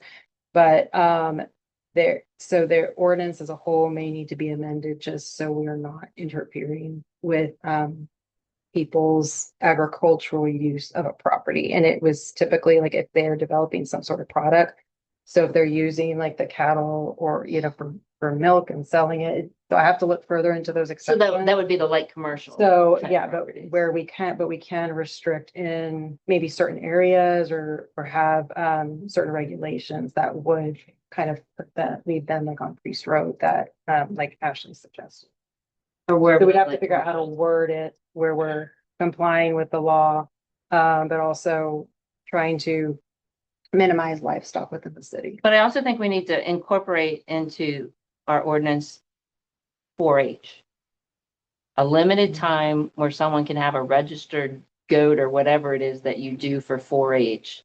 Maybe specify, because I've had a citizen approach me about that. He actually invited his goat to dinner that his daughter had for 4-H because he found out it was against our ordinance. So if we're going to be looking at redoing it. But at the same time with that, then you might want to do those things where it's so many feet away, because even if they're just Right. having it for 6 months, I don't want a pig right out my window on my property. We can also limit it, but yeah, so I think we have a lot of those rules and restrictions for the smaller animals within what was provided by Alderman Fillinger.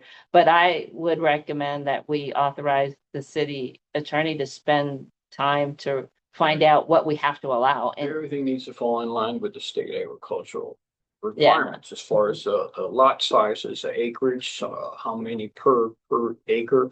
And I'm sure the house cannot be included in the. acreage is gonna be area land acreage. Cannot be included in the acreage requirement first. Yeah, it's gotta be a vacant, I mean, open lot, open On the land. tax roll, So can you I just- believe those properties are listed as agricultural, So can we just aren't they? Can we just ask the city attorney? I don't think I need a motion to do this. But authorize the city attorney to go research and find out what do we have to allow in town based on this new guidance that you're aware of. And then bring that back to us at our next meeting and let us know what do we need to allow Good. in terms of large and small livestock. And also, are there any 4-H requirements that we have to comply with? Because I do think we need to consider that at the next meeting as well. So that would be the 4-H requirement as well as whatever requirements the city attorney brings back would need to be the topics for discussion. Can we push that to the 27th? All right, we can push that to the 27th. Gives her more time to reach, because I want to make sure we're complying, but I don't want to just do a blanket unless everybody else wants to go ahead. Anybody else wants to go ahead with what is being recommended. Good with it. But like commercial sounds like it's gonna comply with what she's got. So we may end up going with what she said. And Okay. So we're moving on. do I need any kind of motion to authorize the attorney spending time to research this, or is it just? Let's just do the motion. I move to allow the city attorney to spend time researching the new guidance she's made aware of regarding agricultural land in the city. Second. All right, I got them to be brought back on the 8/27. To be brought back on the second meeting in August. All right, so I got a motion by the mayor pro tem and a second by Alderman Quickmer to authorize the attorney to do further research on agricultural land within the city and all that it entails to be brought back by the second meeting in August. Is there any further discussion on this item? If not, all those in favor say aye. Aye. Aye. Motion carries. Let's move along.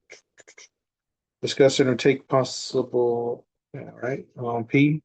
Discuss and take possible action on conducting citizen service surveys and pursuing grant opportunities through National Fitness Campaign for a potential outdoor fitness court at Tom Rapino Park with execution anticipated at the end of fiscal year 27. Okay. So. I know you're gonna bring up that video, but while you're doing that, can I ask what the cost is to the city for this grant? Is there what we have to pay? Yeah. Hang on. Is it not in your book? I don't know. I don't recall seeing it when I was reading through it, but this was very far down in the list of items I was reading. Yeah. And then my other question is to the city administrator, how do you intend to distribute these surveys, or is that something the company will do for us? Yes, no, so they gave me a draft, but I can distribute them on social media platforms as well as our website. So You get a little more expensive, but yeah. No. I do not think that that's going to get satisfactory response. You send something up at a community center, little cards, people can scan it, can go to the page as well. but to answer your question regarding cost, right? So the NFC, the National Fitness Campaign, provides awards between 30 to 60,000. And the total cost of the fitness court, should it be fully equipped with the sunshade and things like that, is approximately $246,000.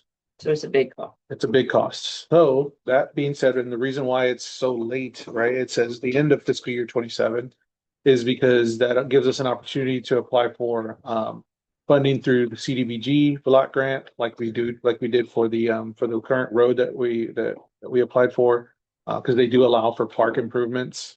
No guarantee we get it, or through the Texas Park and Wildlife. Yeah, but if we're gonna try and get more grants to help pay for this, we're also going to need good survey results. Yeah. We're gonna need a lot of survey results of people indicating their actual thoughts on this particular. Yeah. Adventure. So that being said, would you like to see the video? I've already looked at the video. Mayor, do you want to put time? Do I want to what? Do you want to play it, do the time? I'm already here, man.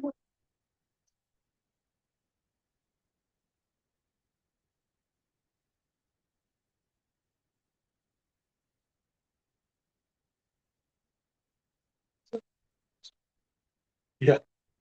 Sun too long.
That guy's not from San Jacinto, he's calling it San Jacinto. Are there any around here? Yeah, there's one in,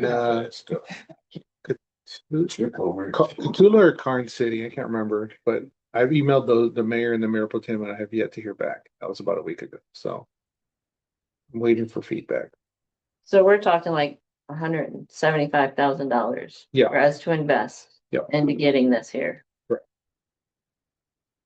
And when do we have to make a decision? I mean, I think we gave ourselves, I think me and Jermaine, when we met with the lady, we said we wanted to talk to us first, and then we wanted to push these surveys out to see if we can get some practical feedback. It's too late to apply for this year, because it wouldn't make any sense anyways, because we don't have $185,000 sitting around. So, we have time to make a decision. I would say we move forward with the survey I would move forward with the survey, have the city administrator do his plan, post it, put it in the community center, put it in social media, put it on the city website, and see what kind of feedback we get, see what kind of interest there is. And then bring it back to us once he gets some results from those surveys. That could,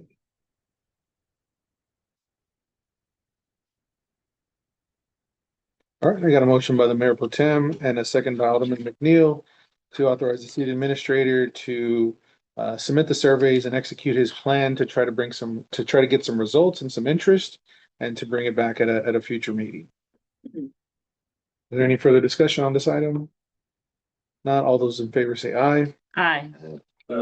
All those opposed? All right. Let's move along. Discuss or take possible action on a professional service agreement with Sustainable Foundations LLC for grant writing services with a compensation of 8% of the awarded grant amount of the maximum allowed by the grant program. Whichever is less, grant administration shall be performed by the city administrator. Dr. Johnson? Yes, sir. There'll be no action. Unfortunately, we received an email this evening. Mrs. Michelle Martinez had a family emergency and she rather not participate in this trip at this time. So she still wants to do it, she just couldn't do it today? No, she did not want to go. Oh, Yes, sir. oh, okay. All right, well is then, that no, the same one from last time? yeah, No. I wonder what's changed. All right, well then, no action on this one. All right, moving along, discuss or take possible action on establishing a fence permit fee proposed at $25 pursuant to ordinance 2024-245 and amending the master fee schedule, ordinance number 2026-276 accordingly. Dr. Johnson? Is everyone fine with adding a fee for the permits for fences? Why do you want a permit and why $25? That's the average. Well, that's below the average for this permit. Right, that brings income into the city, and plus we will discharge responsibilities to inspect these fences. We have administrative expenses involved with the permit and inspection, as you say. So I just would defer the cost somewhat. I would agree. And why $25? It's a little less than average, but due to the fact that we are in Georgia. So not average.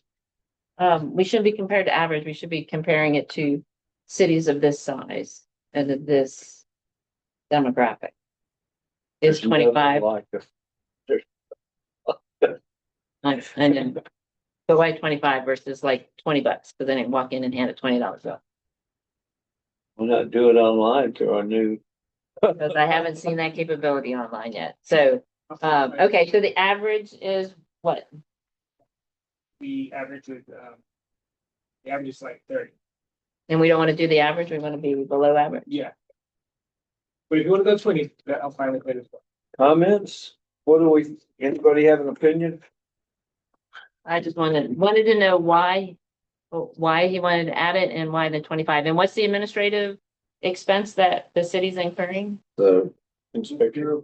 just a quick search, looking at Texas City, a typical residential permit falls in this range, $25 to $30. Cities like San Antonio and McKinney, $40 to $50, common among many smaller cities. No, so we're well under. So, so the average of 30. Does BV offer this service? No, sir, they just have building. Yeah. But we don't need an inspection. No, I know, We I know. know what the ordinance is. So is George the one now approving these fence permits now, or is Duncan still doing it? So yeah, it is. So George is actually approving them and going out and keeping a track of what they're building when they're building it, and he's spending some time looking at things. $40, 2 20s. Good with that. If you want a fence, you'll put $40 for it. With all the material you're spending, shit, it ain't nothing. I know, that's what I'm thinking. As much as you're spending on the project, this is a small fee to pay. Yeah. What And we- it's not, and the fence permit does not require the defense ordinance doesn't require a permit if all you're doing is repairing a fence that's less than 50% of your perimeter. Correct. Right. So people can still fix their fences without incurring a cost.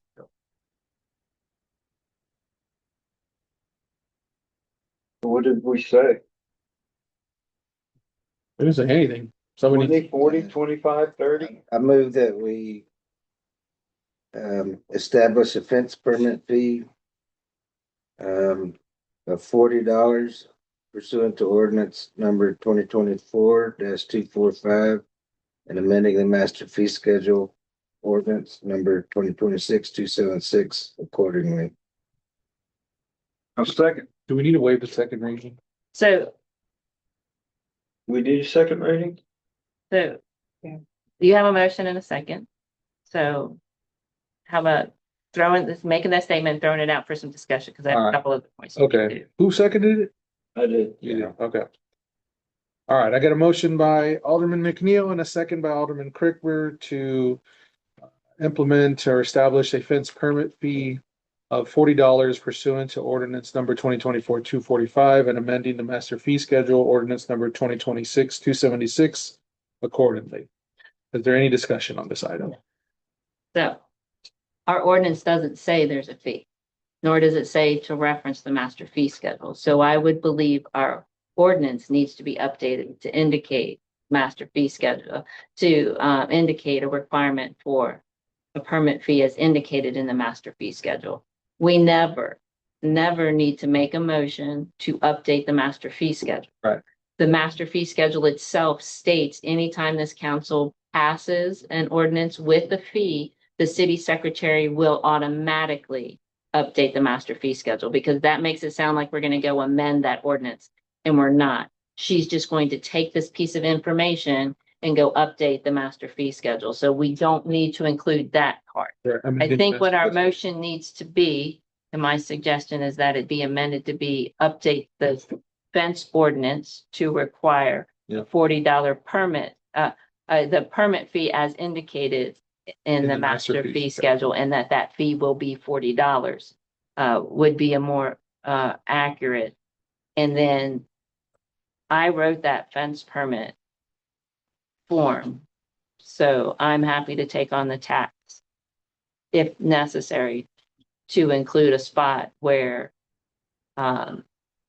we can indicate amount paid, fee paid, and have the appropriate person initial. I'll take a look at the permit and do that. So I'll take on that task as the author of that permit, although I do believe I provided you and the city secretary the copies of it. I think a permit ordinance does say the a fence permit shall be established by the city council and designated on the city's fee schedule. Does it? That's what I don't know. The I know it said that we would do a permit application, that there's a permit application you need to do. But I don't think it requires, it says to go look at the master fee schedule, unless we were planning ahead because we knew there was going to be a fee coming.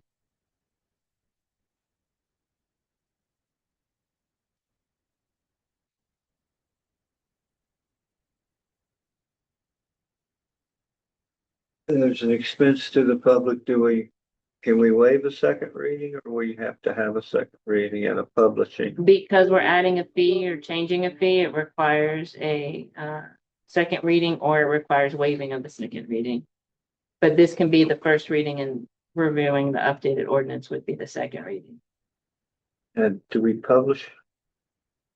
Every ordinance, anytime we do an ordinance that's imposing a fee or a fine on the citizens of this city, must be published in the That's what I saw. must be in the city's newspaper, which in this case is penalties, appeal. okay, yeah, so I had a draft that had a fee, but it must have been. Yeah, because at one point we were talking about, I didn't see it in here. I'm looking through it again.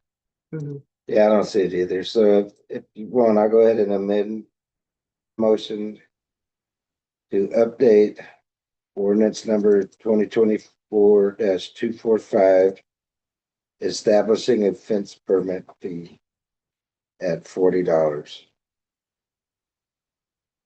I would ask that you make the ordinance state to refer to the master fee schedule, which would add it. Okay, and Yeah. refer to the master fee schedule. That we're Yeah, in the $40. That way we don't have to update the ordinance anytime we want to change the Yes. fee. Second? Okay. So I have a Motion by Alderman McNeil and a second by Alderman Crickmer to establish a fence permit fee. Basis. Edit ordinance 2020. Yeah, to edit ordinance number 2024-245, establishing a fence permit fee of $40 by referencing the master fee schedule. That's good. Is there any other discussion on this item? All those in favor say aye. Aye. All those opposed, that motion carries. Let's move right along. We're looking back for second reading. Yeah. Yeah, because you need to bring it back anyways to look at. I mean, So- not that it's a big change. Well, but even then, it's not going to be ready to, It's going to be a simple change. it's not going to be ready tonight. To be back by the next meeting. So, Oh, because we'd have to post it tomorrow for the second, but then tomorrow, when she brings it back, we would make the call to waive the second reading. okay. Yeah. We can Yeah, Okay. publish it later. Yeah. no, that's not what we're talking about. Yeah. Because you're right, you're absolutely, I forgot, we need to post it, but we can waive it because now we've made it aware to them. And I'm more comfortable waiving a second reading when they have time to consider that fact that we're now imposing Yeah. the $40 fee. Okay. All right, moving on to agenda item S. It's pretty far down in the alphabet there. Discuss and take possible action on ratifying the city of Sandy Oaks enrollment in the Petco Love program encompassing adoption events, grant opportunities, lost pet recovery, and pet vaccinations. Dr. Johnson. Go ahead and take this from there. again. Oh, okay, yeah. So we've been approved. We can ask for that was Love the program.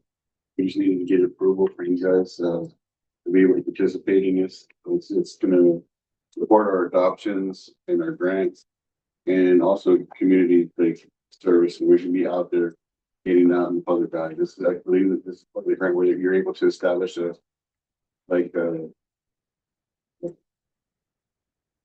display your pets at like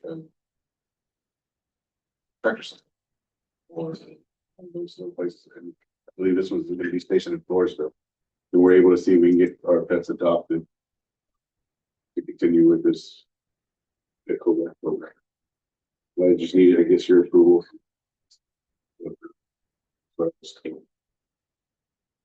Have the members of our animal control read this adoption partner handbook and understand the standards outlined in there that they'll be obligated to comply with? And not spoken with them about the book. I could answer that Wednesday. I'll ask for it and I'll go over it myself as well. Okay, yeah, I would ask that we make sure both of them read that and understand the standards that are being implemented. And there's no cost for us to participate in this? I don't believe so. I think this is a part of the grant they offered. It was just some sort of partnership. Yeah, so is that there's no cost to the city to participate in this, but if any of our animals get adopted through this, do they get a portion of the adoption fee? Particularly if we're using the Petco facility. I'm not aware about any kind of financial option fees going back towards the Petco to grant or if it's a cash match or anything. I can have those answers to you at a later time.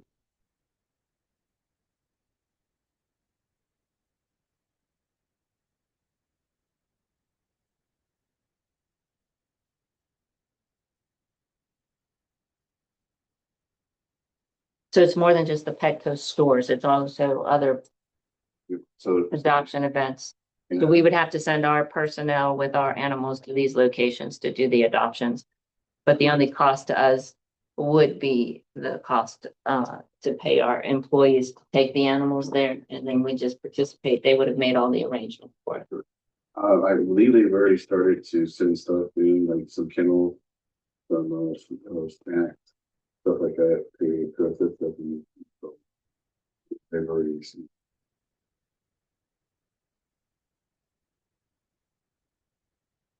So, okay, go ahead. It's something we could try. I don't think there's any big long-term commitment. If we didn't like it, if it didn't work out, we could cancel it.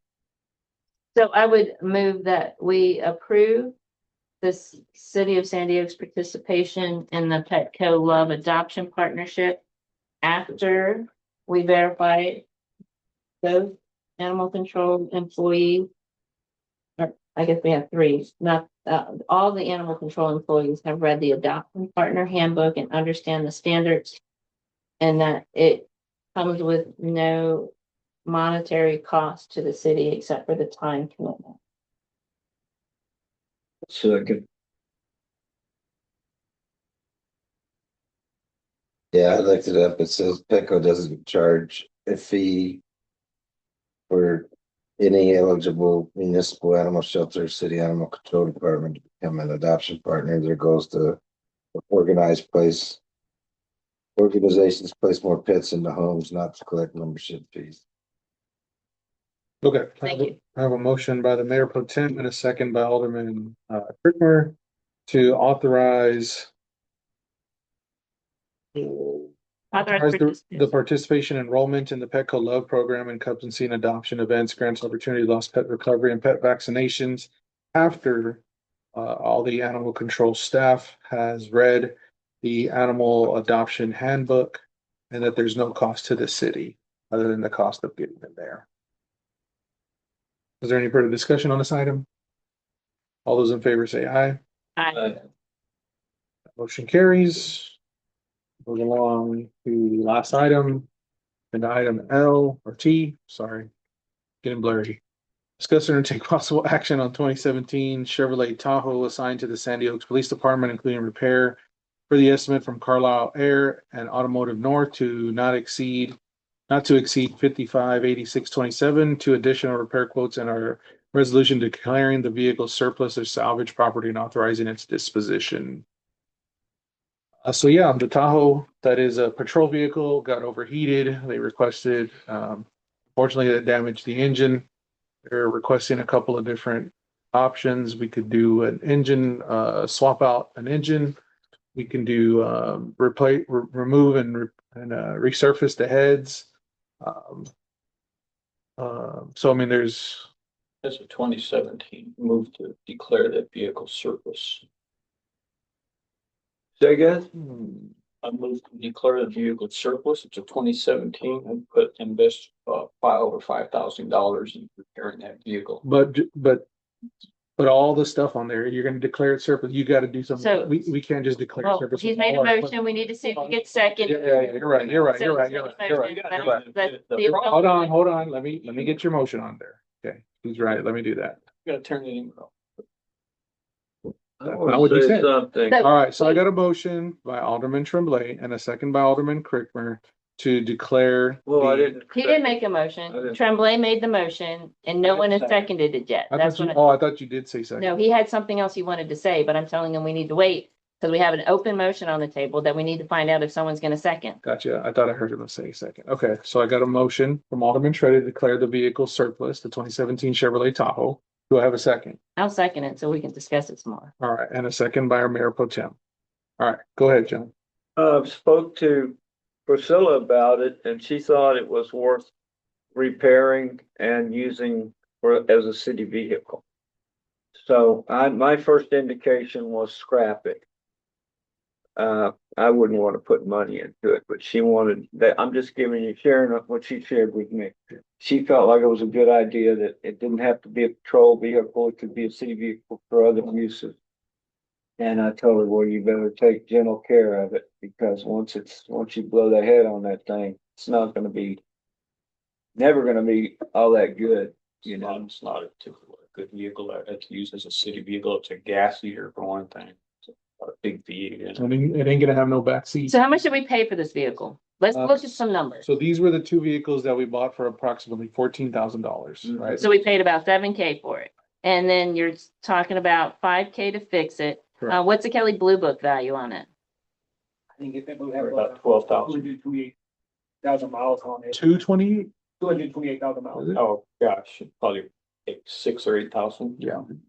So, hold on. So we don't know the Kelly Blue Book on it, but it's probably not much more than the cost of the repairs. And then you indicated it's a patrol vehicle. Mm-hmm. So it's a patrol vehicle, but, so I'm assuming that means it's fully equipped. Correct. So can we remove that equipment and reutilize it? Yes. You could if you had another 17. We can't get another Tahoe or What is- another SUV in it. What is the other white one? The other one, and oh, Why does it only fit in a Tahoe? A 2017 Tahoe? those lights are made for specifically for. What's So the your- lights. What's your opinion, chief, on, keep it? or- So wait, can I get an answer to my question? Yes. The lights are just one piece of the equipment. Don't you have like a computer and camera and Right.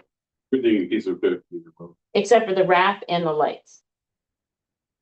Yeah, I mean, you can remove the lights as well. You can remove the, And reused, remove and reuse. you can reuse anything. So yes, you can remove it and reuse it. What I suggested, no, I think you get more money if you sold it as is, and then try to get into a lease program where you can get options on the table. That's what I think. Sell it with the lights and the camera and the laptop, The laptop can be removed. but take the lap. So what should we take out of the vehicle? The laptop is it. Everything else. Leave the camera, the lights, the wrap. You come out, leave, that's gonna go to grants, but also we can install that camera and send it to. Okay, so you take the laptop and the camera out. Sirens? You can take them out, but I mean, you get a full package vehicle. But is someone gonna buy a vehicle that needs $5,000 worth of work?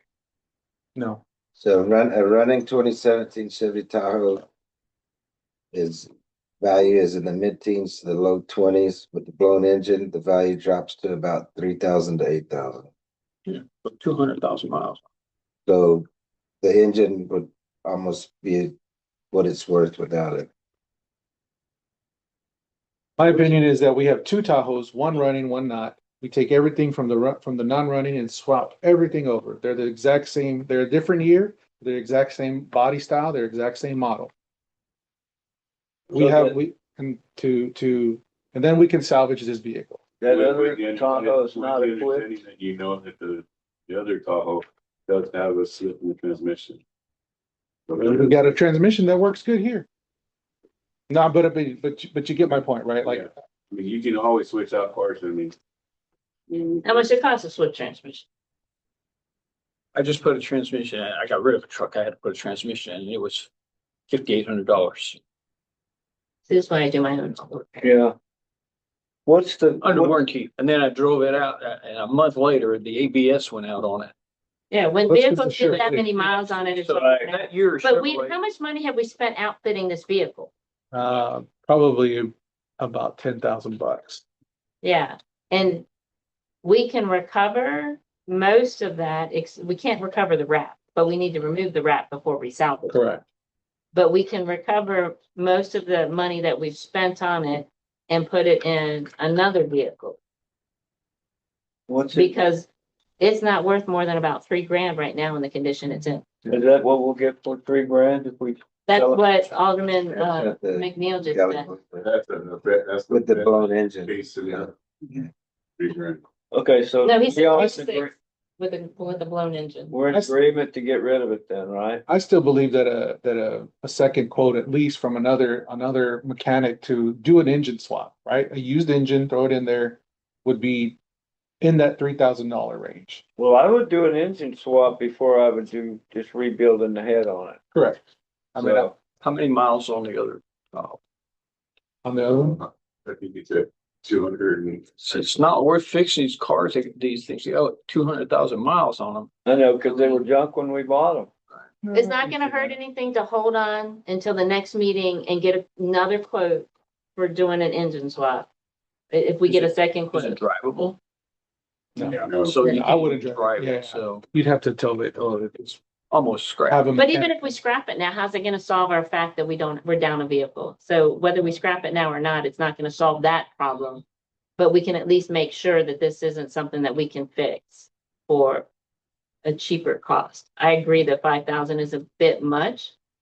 But do you really think we can get someone to get us a new engine and install it for 3,000? That'd be wasted to get it quote maybe, but For 3,000? they wanted No. $5,000 for that one, but. You could get an engine for Used $1,500. engine, probably.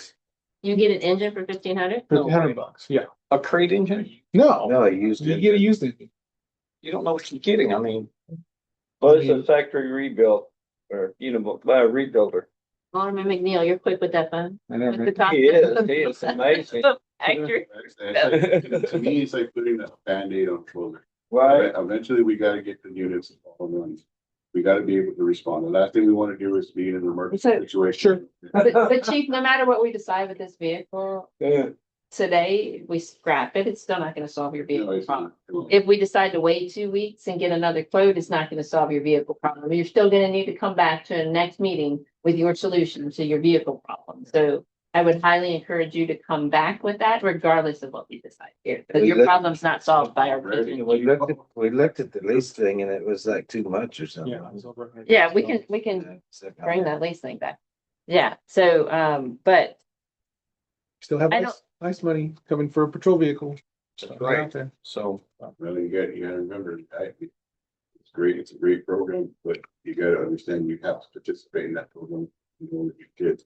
So, yeah, so we'll have that as an agenda item to talk about how we can apply that vehicle money. So, but it's not the agenda right now. We need to resolve this final agenda item Yes. with, so So let's take a motion to scrap We- this vehicle, because that was there was a motion, but my question is, you're saying that you think we can get a refurbished engine for 1,500, I think we could get a used engine, not a refurbished. a used engine?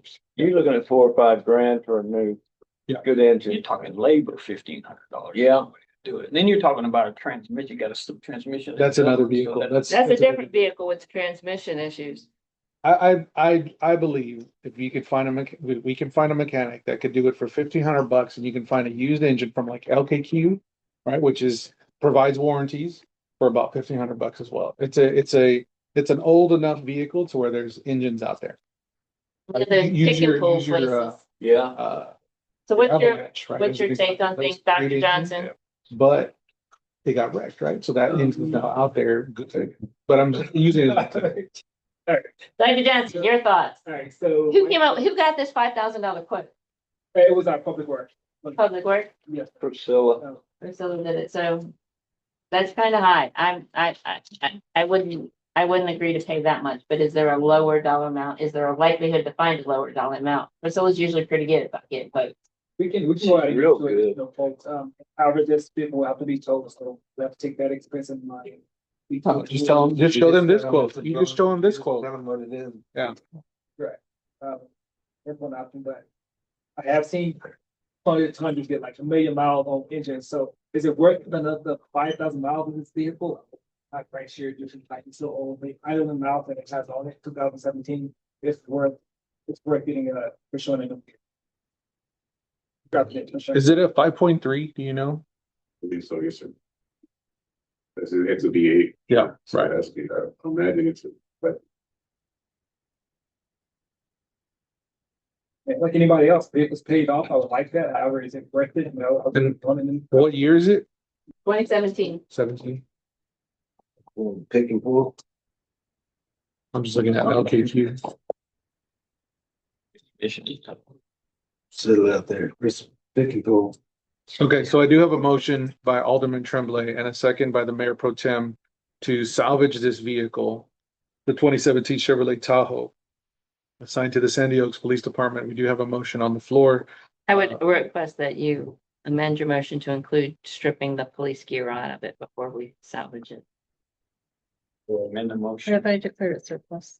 Declared it surplus, There yeah. needs to be a resolution, which I'm typing up, I already have it, but I just need more of a description. What we're gonna do? So A 2017. resolution, I think it's 2016. 2017 Chevrolet Tahoe, Yeah, it's right here. So, 2017 Chevrolet Tahoe. that has like a VIN number. I think I just. I mean, I can get you that. Actually, I have it up right here. Or not VIN number, just something, color. White. So we don't say strip it, then it goes to salvage as it is. And yours was to salvage it, right? We declare it surplus and send it to salvage. Yeah, but I want to strip, Send it to the car crusher. Okay, do you want to? because if we get 3,000, we're doing good. I move to, have the attorney draw up a resolution declaring the 2017 Chevy Tahoe surplus and removing all police equipment from the vehicle before disposal. I'll second. Okay, so I have a motion by Alderman Tremblay and a second by the Mayor Pro Tem to have the attorney draft up a resolution 2026-260, she said. 2026-260 to declare the Chevrolet Tahoe as surplus. However, prior to doing that, remove all the police equipment from the vehicle. Is there any further discussion on this item? All those in favor say aye. Aye. All those opposed? All right, that motion carries. I move to adjourn. It's 10:51, we are adjourned. 10:51? Yeah.